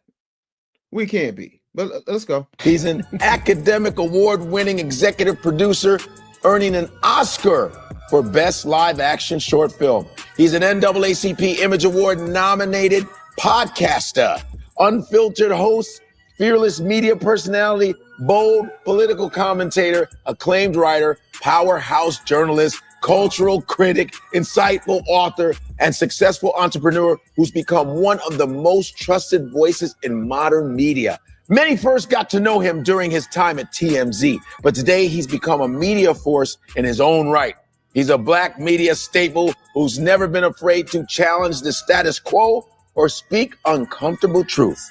Whether he's breaking down politics, pop culture, race, or sports, he's built a reputation for telling it exactly like he sees it. He's never been afraid to say what everyone else is thinking. Please welcome the one and only Van Lathan to 154. Wow. Bro, that's a hell of an intro. Yeah, man. Right? And guess what? He wrote it all. Yeah, man. This was not an AI intro. Yeah, this was man. Bueller, get ready to try and justify a whole bunch of Trojan horse stuff right here. But we want to keep it going because I don't know if there's going to be babble or not, but we're going to find out. Let's go. Real intro. That's phenomenal. I feel at home. Appreciate y'all. A lot of commas in that also. And he's one of the greatest Black men ever. He once met Harriet Tubman. I said, all right, Godfrey, damn, just stop it right there. No My more mama commas. gonna love that. You heard what the man said about you? She love that type of song. Because you're from the South, does your mom sit on the porch and like, you heard what they, you said what they heard about my baby? Absolutely. Yeah. Sitting on the porch is a Southern tradition. Yeah. It's hot. Sometimes it's hotter inside, but also it's community. Yeah. You just like, you see the woman across the street, your neighbor, there's storylines and all of that stuff. We just. Yeah, I don't know. This is the first time I've ever heard anybody say that Van Lathan is rooted in Nigeria. I don't know if it's a 23andMe test or if this whole time he's been Nigerian. I don't know. We got to get clarity on that. This commune with Neighborhood watch. You know what's so crazy? When you just said that, you took me back because I grew up here in LA in Crenshaw, and we had an old. He loves saying that, but yet and still, Godfrey had to explain to him what foundational Black Americans did in this country. So how do you grow up in Crenshaw and you don't seem to understand anything about the people that you say that you're just like? Neighbor, rest her soul, Miss Thomas, and she was from Louisiana, and she used to always just sit back on the porch like this, and we'd be running up and down the street, running like, "Now, you stop over there, I'm gonna tell your daddy." Yep. Right? It was just like, And she was, I mean, literally had the pulse on the entire neighborhood. Yes. And so you try to do things around the corner so Miss Thomas couldn't see. You ain't heard it from me. Yeah, she's from Louisiana too. Right, and you respected her. I bet We as did. well. We absolutely we cried when she left us. You know what I mean? It's like, Mhm. I was like, oh, I mean, all the time she told on us and all the whippings we got, but we, you respected her because she was the one out there all day Caring watching for us. everybody. Yeah, for Yes. everybody. Yeah, Yeah, man. well, before we kind of get into it, man, we have our tradition. Okay. You Yes. know, there's a link. We're gonna get into that. You know, to the Nigerian roots. But we have, Nigerian snack here, chin chin. We have palm wine. Have you ever had? Any I of have this? not. Okay. Oh, okay. So now we're going to take the finest of bushmeats. I'm sorry. I'm y'all know I'm crazy. Go ahead. Never had this. Okay. Welcome Well, to the jungle. Okay. This is different now. Okay. This ain't like anything you've ever had before. All right. Straight from a palm tree too. Boom. Straight from a palm tree. Yeah. Squeeze the leaves. They didn't squeeze no the leaves. sap. This comes out of the thing at the bottom. Yeah, exactly. Yeah. I don't know what it's called. Thanks for the explanation. The thing from the bottom, the juice from the tree. All right, man. All right, cheers. Here we go. Cheers, man. My man. Cheers to brotherhood. Yes, sir. To Hell brotherhood. Well, you got to try. Well, actually, we got to take Try a sip this. first. Yep. You see? Oh, that's good. That's good. That's a fresh batch too. Very, very interesting taste, right? Mm-hmm. Very interesting. Savory, a little sweet. Oh, this is good as hell. Yeah. Now, be careful now because it's gonna get me? Yeah, because it's so light, but yet it will just sneak up on you. Right You there. know? Like James Brown. Kill it. How come y'all don't come out with y'all own palm wine brand? Everybody else doing that, man. Yeah, well, everybody got some. Taste of Niger. Yeah, taste. Ooh, I like that. Taste of Niger. There's a taste of Niger. Ooh. Yeah. How about Niger juice? Niger juice. That's very close to juice, but somebody walk in the store, man. You see, I got that coffee selling that juice. I got some of that juice right here. Oh man, so we gotta make the connection here. Yeah. When did you find out that you had roots and connection to Nigeria? Did the ancestry. Okay. So I was Bruh. Who going to talk?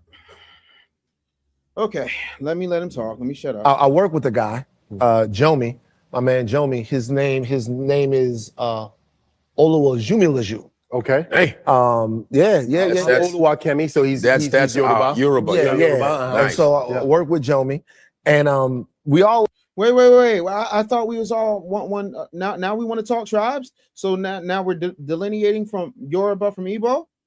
So it's cool when they do it. It's a problem when we do. Okay. Jomi comes from a beautiful family. Yeah. A beautiful Nigerian family. Jomi teaches us just from knowing his people. Yep. I've learned so much. He taught me about the prostrating. Oh, the process. Oh yeah, when you have to. Oh yeah. So he taught like Jomi taught me about the prostrating. Yes. I got deep done. a couple of years ago into the Jollof Wars. Yep. Yeah. So if you ever wanted to like just have fun on Twitter, I just go, yo man, I just came from Jomi and them place. I gotta say, Nigerian Jollof is the greatest Jollof of all time. Ladies and gentlemen, thank you so much. See, Jollof Wars, differentiation, delineation. Oh, but I thought we was all the same. You, me, Sam. We are Dave. Why are you doing this? We are the same, Dave. Yeah, nobody from LA says I grew up in Crenshaw. I ain't never heard that a day in my life.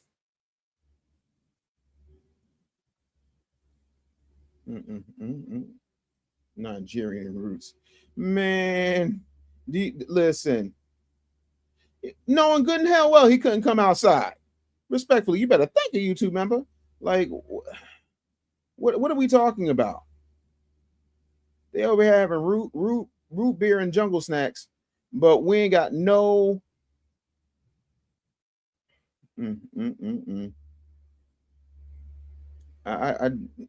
Why you say bushmeat brunch cake, Guillory? That is horrible. Palm wine got particles in it. I hate y'all so much. Why are y'all like this? 23andMe. I did ancestry. Terry Flowers said the hairline did it all. Gave it away. I hate it here. I do. Oh, real quick. I just got a thing. Says, Hey, Dave, did you see the story of the Nigerian guy that disrespected FBAs on X and he got off by his YT girlfriend? She got 6 years in prison, #1FBA. Listen, it happens. I hate to see that. I do. Forgot we were in the 1FBA section of the show. But let's keep rolling because I want to see where this goes because I know that he's going to bring up the foundational stuff. Podcast is over. And then people hit you up. Yo, have you ever had Ghanaian Jollof from Senegal? Like, wait. There's Senegalese Jollof too. I knew there was Ghanaian Jollof and I knew there was Nigerian Jollof, but there's Senegalese Jollof. Where does Akon land in this subject? Anybody? Bueller? Like Sierra Leone, all of that. Yeah. So just Sierra Leone has Jollof too. So now there's 4 different types of Jollof. Every time it's like the Care Bears, and all of a sudden you find out there's Care Bear cousins. I did not know that there were so many people making the same type of rice but different. I have had. So I'll go back to finish. Is that I did the ancestry, then I hit Jomi. I'm like, look, bro, 20%, 20%. Never mind. Nigerian, that's a lot. Yeah. And I think just from being around his family and being around his culture, I've seen them take who they are and bring it here to America. Jomi was born in Nigeria, but he left when he was very, very young. Yeah. So he is an American black man, but at the same time, what orients his view of the world and his view of himself are the bonds and the cultural roots from his country. Oh, did you hear what he said? Because I need y'all to understand that. So that when we have this conversation about we're going to go back just a little bit because I want y'all to hear what he said. Is an American black man, but at the same time, what orients his view of the world and his view of himself are the bonds and the cultural roots from his country. Right there. He's a American black man, but what bonds him and what grounds him are the bonds and the cultural roots from his country. Akbar, anybody? Godfrey, anybody? No, I'm from Chicago. He grew up in Crenshaw. He went to Cranbrook. That's a private school. But when you go home, you are in a Nigerian household. But that don't have no impact. Do you see? Come to consider him an American black man. You hear what he just said? I know. They about to jizz in their pants. Look at the jizz face. Look at the jizz face Akbar has right now. He's jizzing. Oh, he got his old face. Eyes all bucking. Thank you, Power Players, for the happy poop. Y'all see this? Yeah, they're definitely playing the DNA split taste game, Dave. Yeah, absolutely, Taz. I agree with that. This is insane. Dominique said, Van gonna hold it down. I got faith in him. I don't know. It's looking real soft. It's looking real soft. This looks very soft, shoey, but it's early. We're gonna let it rock. Let's go ahead and let's keep listening. Go ahead. Go ahead. Go. You go. You, as an American black man, just said, he's an Here we go. American black man. Right. He was born in Nigeria. Yeah. We were both born here. Right. And sometimes we get toasted in the comments. The reason Godfrey gets toasted in the comments and the reason that Akbar gets toasted in the comments is because you start talking about us as if we're not there and you don't ever have us in the room. And you're very specific if you do have us in the room, the type of us that you have in the room. You want friendly fire. You don't want to have anybody test what it is that you're saying. And that in and of itself is disingenuous. And yes, nobody denied that you have an American nationality, but that does not mean you have a foundational Black American ethnicity. There is a difference. I'm sorry. You would never go to a Jamaican and call him a Trini, but we get toasted. Yes, you do. Like a marshmallow. You guys are tethers. Have you heard that one? I have. I don't know what the hell a tether is. Tethers. Every week he said he don't know what a tether is. Does he have some type of Finding Nemo, Dory style amnesia? Every 4 seconds or every episode he forgets what a tether is? Godfrey's explained it to him. Other people have explained it to him. The comments have explained it to him. But somehow Akbar just does not seem to know what a tether is. How does that happen day after day, night after night, week after week, month after month? How does he not understand? Big Hurt says, being FBA is enough to take the oxygen out of the room. FBA pride. Come on now. Talk heavy. That's real talk right there. Spitting in the DNA is wild work, Taz. I hate you so much right now. They invited an FBA up there because they know they wouldn't invite a regular foundational Black American. Well, if me being regular is what I am, I'll be regular all day, every day. But I'm not going to acquiesce, and I'm not saying that that's the case right now. But Joel off wars, like, man, gone. They do this every single episode because they want somebody to co-sign them. To me, this is as intellectually disingenuous as when Grant Cardone said he wants somebody to allow him to say the N-word. Let me pull that up. Hold on, let me see something.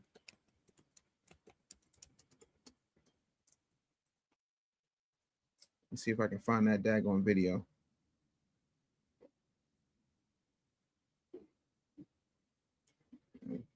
So I know he tried to get it white, but I know it's in here.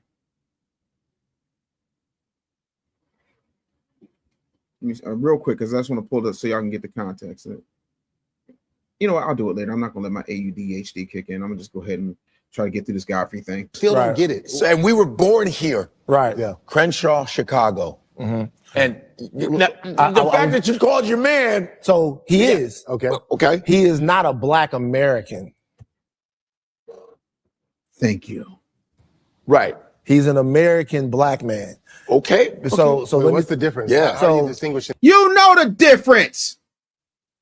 The difference. So the way I distinguish the difference is this. We're all Black. Yep. Yes. He is American by nationality, right? Yes. So that makes him an American Black man. I feel like where we trip each other up a lot of times is that when I say Black American, what I mean is that my ancestral home is South Louisiana. Right on. Thank you. That's my ancestral home. Right on. My lineage and my origin, as is the rest of the world's, is African. And I think there's a lot of humanity and a lot of understanding that's to be taken from that. Yeah. It's very important that Black people know that there is a lineage and a history that predates white supremacy, that predates the invention of the word Black to describe you as Black. That's right. You just have to know that, because if you don't know that, then white people invented you. And so that's not the way that it happened. As a matter of fact, it's probably more accurate that you invented them. But the reality of the situation is, as far as my culture, what I am, that was established by old Black people from South Louisiana that had to reinvent a culture on the fly in some of the harshest, most dire circumstances. Yep. I honor them by honoring their cultural technology. That's not to be different or to set myself apart from worldwide diasporic Blackness. That's not what I'm trying to do. Yeah, right. But my identity is in them. Sure. In their unique sacrifice and struggle and what they had. That's right. You better thank a foundational Black American. You better thank a foundational Black American for the 13th Amendment. You better thank a foundational Black American for the 14th Amendment. You better thank a foundational Black American for the 15th Amendment, because that's who you need to be thanking. Let's be really clear about that. So, in case y'all forgot. So I'm not going to sit here and say I'm going to do something that's only going to benefit Black people. No. All right, let's keep going. It is right. Yeah, and you know what? I love your take on that. I really That's do. great. I appreciate Yeah. it, because I look at it, and if I even centralize it to the United States, you know, you see the cultural difference between the U.S. The West Coast, the Midwest, the South, the East Coast. But then there is this identity that links us all, and I think where Godfrey and I get frustrated because. You asked earlier before we got on 154. 154 means one continent, Africa, 54 countries that make up Africa. But when you go back to the one, there's one diaspora when it comes to the African diaspora. And so the entire premise of this podcast is to be able to unite us. And so when we get the, division in the comments, it's like, it's so irritating. And you go like, how can you elevate the conversation? I think of Michelle Obama. When they go low, you go high. But there's this. Here's my issue. Where's all this elevating the conversation when Nigerians are fighting each other? When Nigerians are being kicked out of South Africa? When you have Jamaicans saying that they would rather die than have Haitians come? I feel like a broken record at this point. How many times do I have to explain this? So don't talk to me about division when if it was one continent, why is there so many countries and why are them countries always fighting each other? Why is there so many languages and all those languages are still being spoken? There's not one universal African language. Anybody? Somebody tell me how. What are we talking about? This is so disingenuous.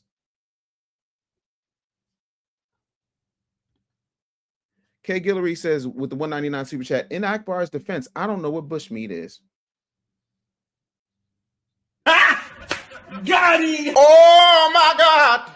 All right, let's keep going. Big Hurt says with the $5 super chat, that didn't go the way they wanted. Van Lathan FBA, yeah, but he's got his way of doing things. I got mine. I'm gonna have a conversation with him. The idea of just trying to separate us rather than going, hey, you know, you just live on this side, you live on that side. But when you go back all the way, and I mean, my man's Godfrey's got the history down, you know, and I've learned so much from him in that when you think about, you know, go back. But he grew up in Crenshaw. You had to meet Godfrey because you and Godfrey ain't childhood friends. You had to meet Godfrey, and Godfrey had to tell you everything that he read out of a book. Not that he lived, everything that he read out of a book or several books. Let me be clear. He probably read 3 libraries worth of books, and I'm proud of him for that. But where were you when you were growing up in Crenshaw? To 1884, the breaking up or the dividing of Africa, right? Mm-hmm. And you start thinking, you're going, wait, they just went up in this joint and just started pulling cats out and pulling them to America and breaking them and taking them to Brazil and spread us all the way around and go, and we're not family. We're not what you're not this. Like, how can you tell me that? Like, right. And so easily the same way that an Igbo can tell a Yoruba that you're not the same, even though y'all occupy the same homeland. Bueller. That's where I get, you know, tripped up myself is going, I was born and raised, everything that's happened to me. Yeah. I mean, in my lifetime, growing up in South LA, I was like, how am I any different outside of the fact that my family came from Nigeria? So I consider myself bicultural because I am. I grew up in 2 different cultures. I leave the house and go in one culture. I come home, I'm prostrating, I'm eating fufu. Yeah. Thank you. When you cross your threshold, you're Nigerian. When you leave your home, then you get to cosplay as American. But when you're home, you're in a Nigerian house, even if that Nigerian house is located in Crenshaw. You know, I'm doing so. Yeah. Anyways, I don't know what your take is on that. Let me ask you this. Yeah. Why do you think they're doing that? The people that do that. Hate. You think it's hate? I'm gonna tell you why I think it's hate. Hate in what sense? Like they're hating on you because no, not hating on me. No, it has nothing to do with me. I think there's an insecurity in there, and I think it's trauma. When we're talking about trauma, there's trauma, and they take it out on you. Yes, because of them maybe they're not having cultural resolve.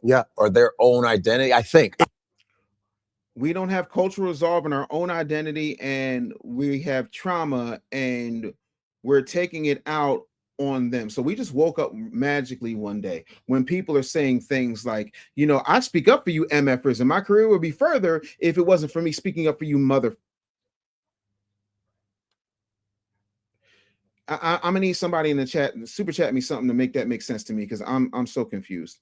Shout out to Whisper 2284, brand new YouTube member. I do appreciate you. Thank you so much for being here.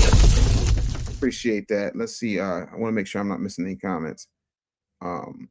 Yeah, that's it.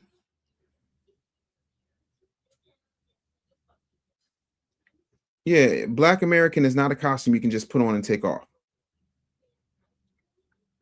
And they feel so comfortable just psychologically breaking it down, but not having that conversation with us. This is the first time I've ever seen what I would consider a foundational Black American on this show. It is the long-lasting impact of colonization, Jim Crow, right? And when you look at that, a man is saying that it's the long-time impact of colonization and not realizing that's very disrespectful. It's very obtuse. It is very disingenuous. That is as immature and as disrespectful as somebody coming to Akbar, Jabaja Bila Mila. I think that's it.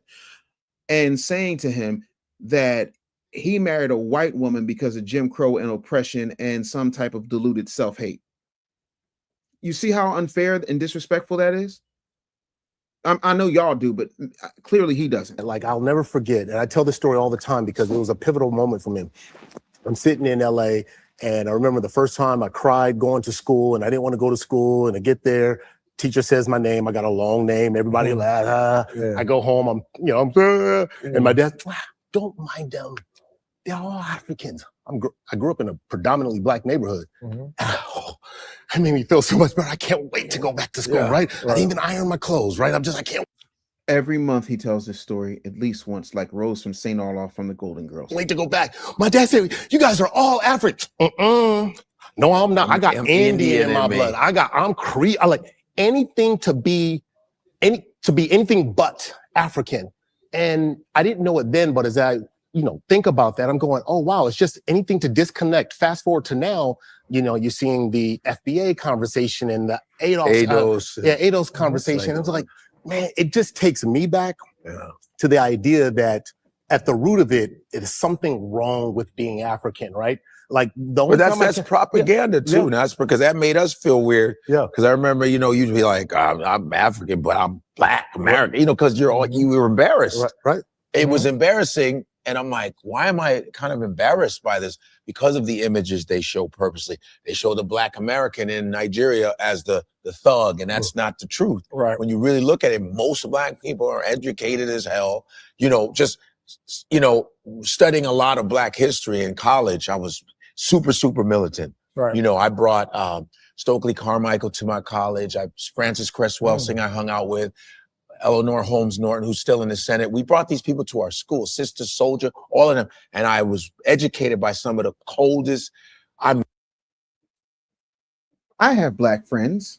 I do things with Black people. I studied Dr. Henry Clark, what's his name? Ben Yohanan. And I would go to Savior's Day. I'm in Chicago, so I go to Southside to go see the minister. You know what I'm saying? So I was really James Baldwin, I read everything. Yeah. And then yet you got people saying you're a Right. Dr. Graham just said, when in an intel briefing in Djibouti, Africa, it was explained to us that the natives could tell the difference between people and the different tribes. What gave it away? Okay, cool. You better thank a YouTube member. Shout out to Dr. Graham. Really appreciate you. They got to call me doctor now. Yeah,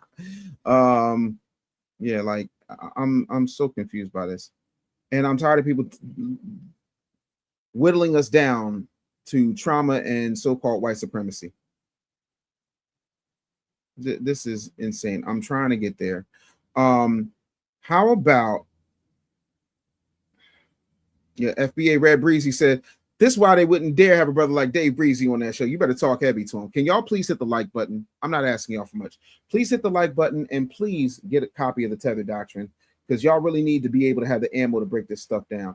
Lock Profits, you better thank a YouTube member with the $10 super chat said, why do they keep insisting we don't know our history when we acknowledge our Native American side? Because that goes against their agenda.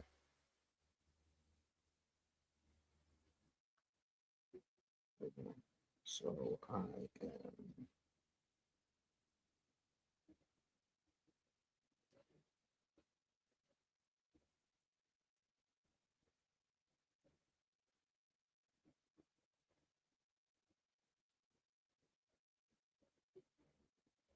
Yeah, buddy. Sorry, I had to send a text out real quick that could not wait. Let's see here. Snatch Adams with the $5 super chat says the word diaspora isn't being used in the correct context. Diaspora means forcefully dispersed. They pay to be here and are not Black. Tether babble. This MFer got a whole Ghana shirt on, and these MFers was colonized. Somebody says you have to burn stubborn leeches to remove them. That's this. Noki 4 missiles is wild for that. I appreciate you. Not Akbar's a coconut Nigerian. Thank you, Power Players Magazine. You better thank a YouTube member. Like it's insane. And Dave, I thought, and Dave, and you thought you sounded like a broken record. Yeah, it's the same thing. Like I just don't understand.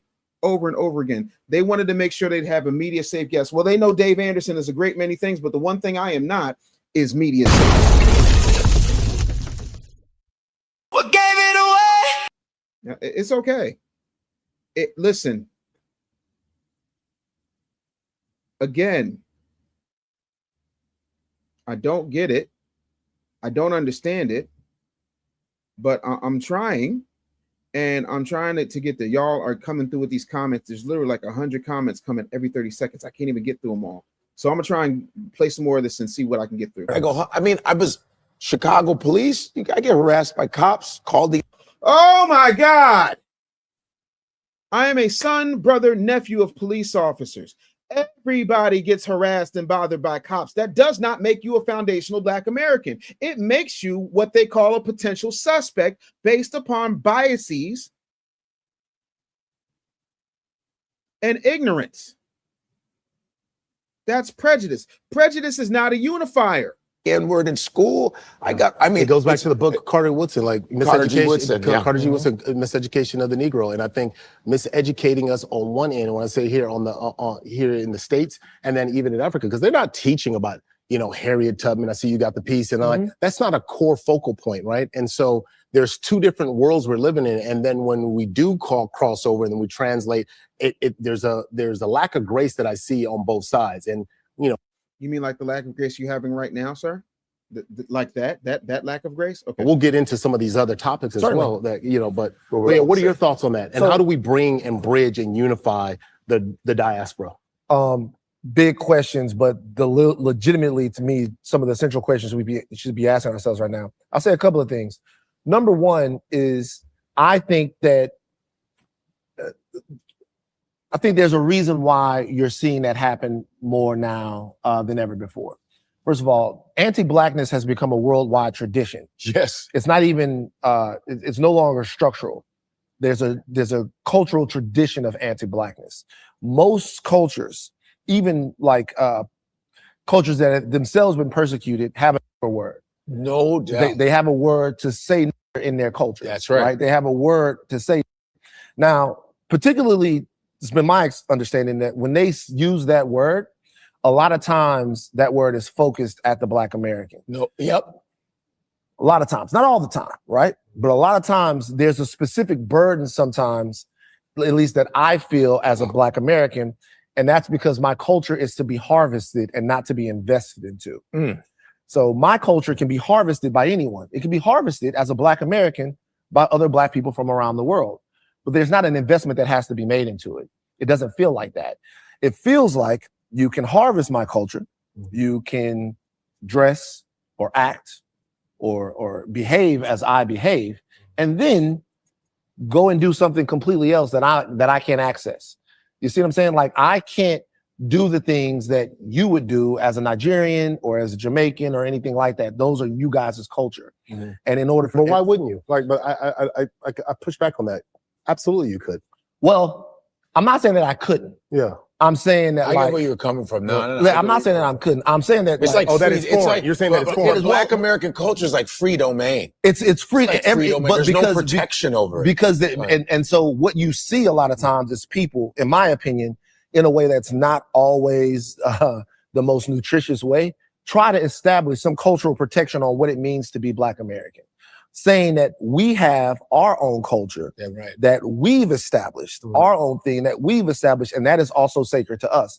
Now, what I don't think is that there should be anything that happens to where we get out of cultural sharing as Black people.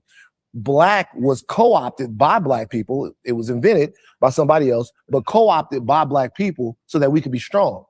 So that Black power, solidarity, Pan-Africanism, all of that stuff, so that we could be stronger and so that we could establish a set of ethics and values that allow us to care about one another. But I think it's also important for us to remember, and I can't get into specifically the feelings and experiences of you guys and some of the things you might have experienced from Black Americans, some of the differences that might go on even on the continent or in the diaspora, right? And I also shouldn't try. What I should try to do is understand that we are facing things in this world that don't know that you're different than me. that don't understand that there's anything different.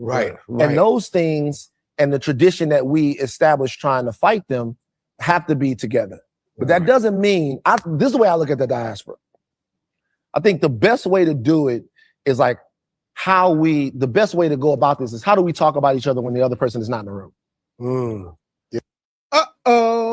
Like, how do I talk about my Nigerian brothers, my Jamaican brothers, my brothers from the islands, my brothers from South America when they're not around? Do I talk about them as if they are me? Or do I seek to set cultural limits and exclusions from them? I learned a word when I was in my 20s. I'll tell you something, and the word was akata. Akata. Oh, hey. You know this word, right? Oh, we know it. We know it. You ever see the movie Sugar Hill? Bro, when that first happened, so what's this? When that first happened, I saw that movie, then I forgot about that. Right.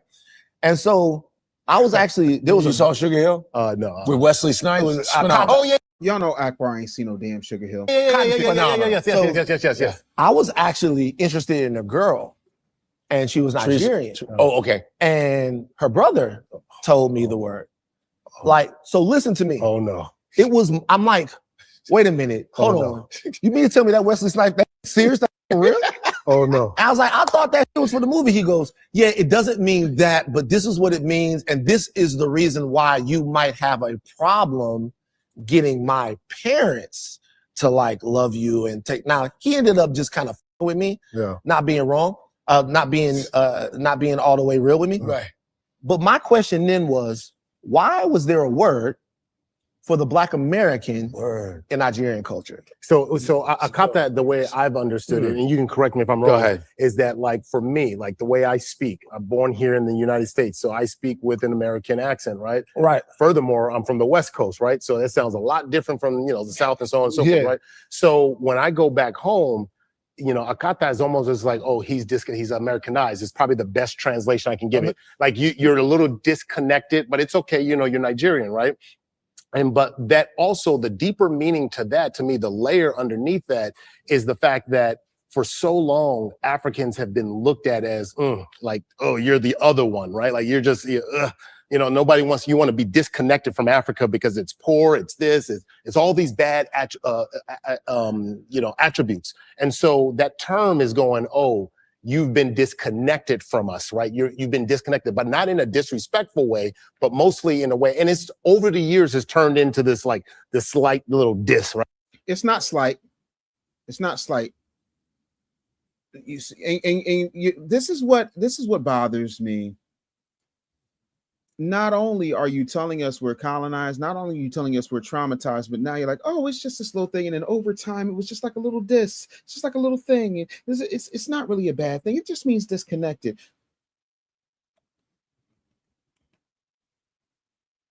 Really? Really?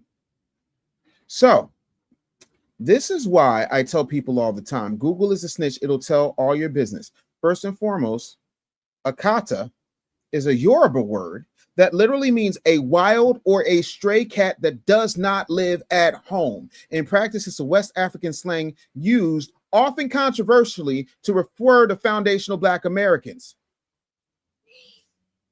Oh, I'm sorry. So Google's lying, and it's just a slight little thing. See, this is why you don't let people think for you. This is why you do your own research. Want to make sure I get this in. Thank you for the Uncle Alert there, Q-Tip Easy. I appreciate that. Power Player said both Akbar and Godfrey are Igbo and Yoruba. They're attempting to unite Africa, but want some FBA reparations. Bobby Lewis, thank you for the $5 super chat. Said the whole experience relating to foundational Black Americans is all about struggle. I am tired of these tethers. The Geek Surgeon says, Dr. D. Anderson. Dr. Anderson is proud of you. Keep up the work, DA, the Tethernator. I do what I can. Before we get out of here, I don't want to leave on a sour note. I want to remind you guys real quickly, two things. Make sure you get the Tether Doctrine, and also make sure you are downloading Jaro Go. But I have a question that needs to be debated. Hold on. First, let me get out of this. This is insane. Let me get out of this. Hold on.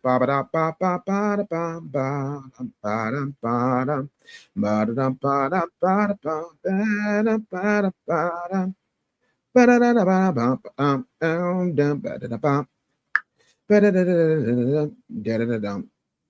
right, real quick, y'all. I'm going to play this, and I need us to have a serious conversation. This is a serious debate I want to end the show with, and tomorrow we're going to pick up on the Godfrey Watch Party. I definitely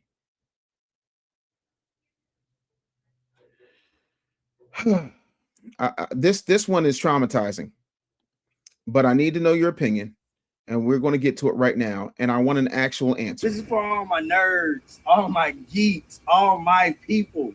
Listen, who are you with? You with the Thundercats? You with He-Man? What are we doing? Who are we going with? Who are we going with? Who had the better show? Do the Thundercats need a movie? Like, just tell me, who are we going with? Who? Come on, who is it? Who is it? Who are we going with? Y'all, get in the comments. Tell me, which one are you with? Is it Thundercats? Is it He-Man? Who are we with? Can y'all tell me? I'm gonna ask one more time. Who are we with? This is for the people who are geeks, nerds, geeks that don't know they're geeks, nerds that don't know they're nerds, people who grew up on this right here. Let me know who you with. This is for all my nerds, all my geeks, all my. I hit the wrong button. Look, I need to know. Before I tell y'all my vote, I want to know who you are. I think I got a super chat lurking out here. I want to make sure I don't want to miss that. Okay, cool. I got that. Who y'all got? Who you got? Yeah, let me see. Oh my God. And I knew y'all was gonna do this. I knew y'all was gonna do it. Y'all are so predictable. I know my audience. My audience knows me. Yes, yeah. Iceman said, "Oh, damn." V says Thundercats. Thundercats all day. Craft Geek, you better thank a YouTube member. Thundercats. Oh no, it's going to be a nerd gauntlet in here. Oh yeah, no, we dive in deep. But let me explain to you because it's overwhelming. I don't see one person say He-Man yet. I ain't see one person say He-Man yet. What's up, PD says, I'm not African. I'm an FBA through and through. My ancestors built, fought, and died for the freedom we now have. We are the culture. I'm tired of these ninjas cosplaying like they us. Our history doesn't start with slavery or struggle. It certainly does not. And I'm not going to pretend that it does. Thank you for the big 1999 super chat. Thundercats do need a movie. I'm going to tell y'all why I don't see no He-Mans up in here. Somebody said, liar, pants on fire, Akbar. Thundercats. Yeah, I go Thundercats over He-Man. Everybody loved Panthro. Y'all want to know why y'all love Panthro? Because Panthro was foundational, baby. Yes, indeed. Panthro was played by Earl Hyman, who was Dr. Huxtable's father on He-Man. Wait. Dr. Graham, I know you're my academic advisor. And I know you're a very brilliant man, and I know you love our people. But ladies and gentlemen, boo this man. You would take the power sword of Castle Grayskull over the Thundercat sword of Omens, sir? You cannot be serious. Lionel has fought living mummies, swamp monsters, beasts, slayers, other alien invaders with that sword. Plus, he can summon the homies. He also can see what's happening ahead all through that sword. Sword of Omens, give me sight beyond sight. Are you serious? I know you didn't think this through. Do I need to do another dissertation about why Thundercats is better for foundational Black Americans than He-Man? Because I'll write it. I will write it respectfully. I'm not trying to have my degree rescinded. Respectfully, I'm going to need you to explain to me how in the world you think He-Man's power sword of Grayskull is better than the sword of Omens. Ain't no way. Thunder. There's always one. You know, it goes back to ancient Kemet. Yes, we know. We know. Absolutely, we know. I love He-Man. I love Thundercats. I'm not saying choose the show. I'm talking about the swords. Choosing the swords. Who you got? Do you got the Sword of Omens from Thundercats, or do you have the Power Sword from Castle Grayskull? Ain't no way. Gen X gonna pick He-Man. Millennials gonna pick. I'm a Gen Xer. I'm always gonna pick Thundercats. It's like Thundercats was just better. And yeah, they were both colonizers. The Thundercats literally, Mumra, if you go back and you watch that, y'all know Mumra's a black man, right? Y'all do know that that ain't third Earth, that's the Earth, and he's the last human being left. He had to deal with a whole bunch of mutants, and then here come these alien giant cat monsters just gonna make a daggone castle and just pull up and say, this is ours now. Like, I mean, it's literal manifest destiny. But when it comes to weaponry, that's how you take over a world. Yeah, no. R.I.P. Panthro. Didn't I say Earl Hyman? Listen, G.I. Joe is another debate. G.I. Joe is a completely other debate. And we need to talk about, and G.I. Joe is a commentary on the military because they ain't never shoot nobody. Laser guns and can't nobody shoot. Stormtroopers have hit broadsides of barns before any of the Joe team actually shot somebody. Serpentor got a flying throne and you can't shoot his ass out the sky? How come nobody ever nuked Cobra Commander? I have questions. But listen, Dave, have you seen the Masters of the Universe movie? 3 times. Loved it. Beastman was better than my nightmares. Loved it.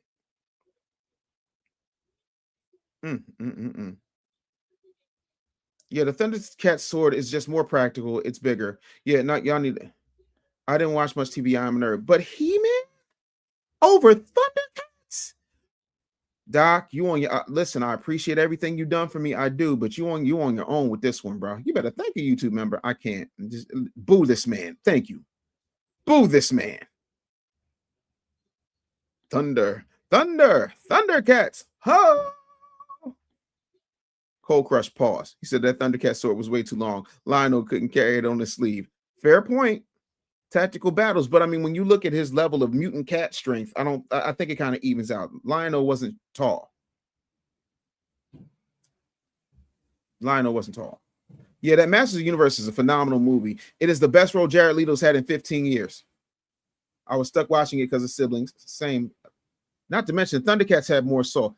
Versus Thundercats are on the move. Thundercats are loose. Hear the magic, hear the roar. Thundercats are loose. And I know it's Feel the Magic, but I like Hear the Magic better. Anyway. Yeah. I thought Battle Cat was cool, but Battle Cat was an accident. Dr. Graham was born in 85. Yeah, he ain't had no choice. Yeah, Gen Xers will always pick Thundercats. Voltron movie is coming starring, what's my man's name? Oh, God. Janae. Oh, I was hoping my wife was down here. Sterling K. Brown. Sterling K. Brown is in the Voltron movie. It's an Amazon MGM project, so we're looking forward to that. So I figured it out. I was trying to ask mommy who the actor was. It was Sterling K. Brown. So tell her I'm good. Yeah, I was trying to figure out who the actor was. The black actor who's in the Voltron movie is Sterling K. Brown. I just figured it out. That's all I needed. I ain't need nothing. I was like, what happened? Gave my family a heart attack. Listen. All right, says, you know where I stand. Ho! And Panthro built the weapons. You want to know why? Because a black man had to make sure everybody was strapped. Anyway, listen, we can get off in the weeds. Tomorrow, we are nerding all the way out. Tomorrow's Talk Nerdy to Me Thursday. We're going to be talking about He-Man. We're going to be talking about Thundercats. We are going to be talking about G.I. Joe, but I thank you right now. It is definitely Thundercats versus G.I. Joe. We're going to do a whole bracket, and we need a bracket challenge. So I'm going to get the brackets together. Also, we're going to have all the details about the book club. Please make sure you get the Tether Doctrine today. Silverhawks versus Bionic 6. See, that's what I need. Cold Crest, give me a list. We're doing the gauntlet. We are going to do a whole bracket challenge. Yeah, nah. But Thundercats is what that is. Yep, tomorrow it's going to happen. Skeletor was phenomenal in Masters of the Universe. Miss Cherokee. See, now your shit's coming out. She said, "Ho" is a hip hop call, and they did it just like that. Thundercats. Ho, oh. Man, listen.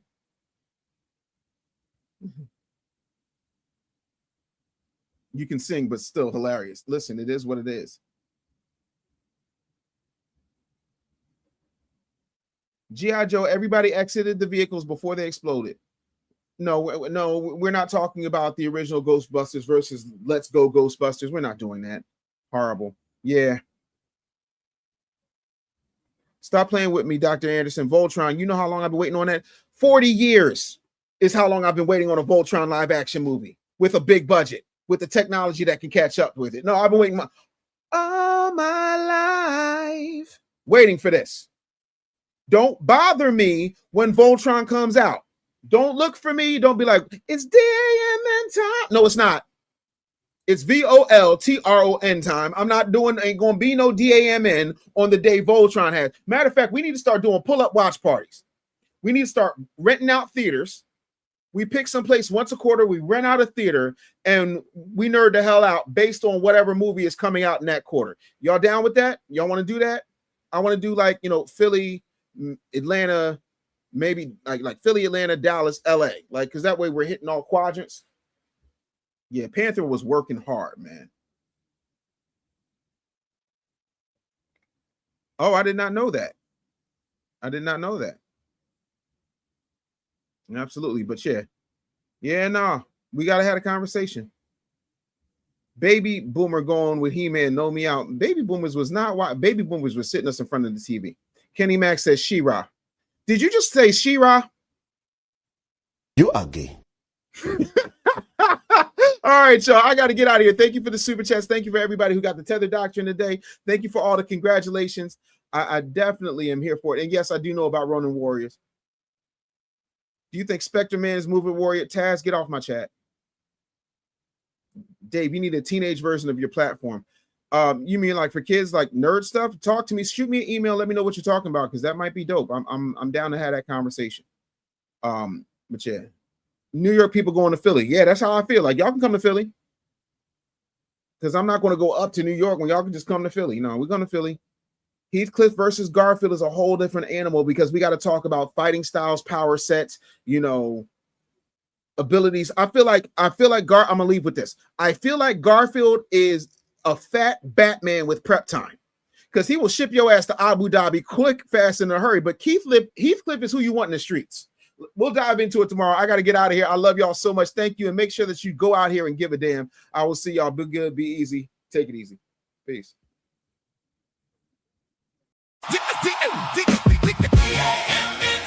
D.A.M.N time. Wake up, it's D.A.M.N time.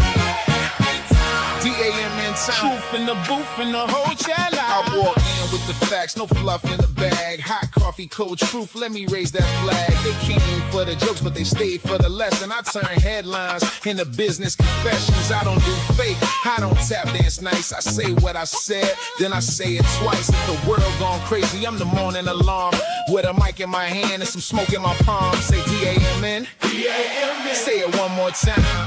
D.A.M.N. If the truth hit hard, let it ride. If the show got value, put some love inside. It's D.A.M.N. Everybody say it. D.A.M.N. Don't just replay it. D.A.M.N. We live in the chat. If the facts hit home, go and tap that tap. D.A.M.N. Hands in the sky, wake up, get smart, let the nonsense die. Tap that tap, drop that love. Shack going crazy when that truth show up.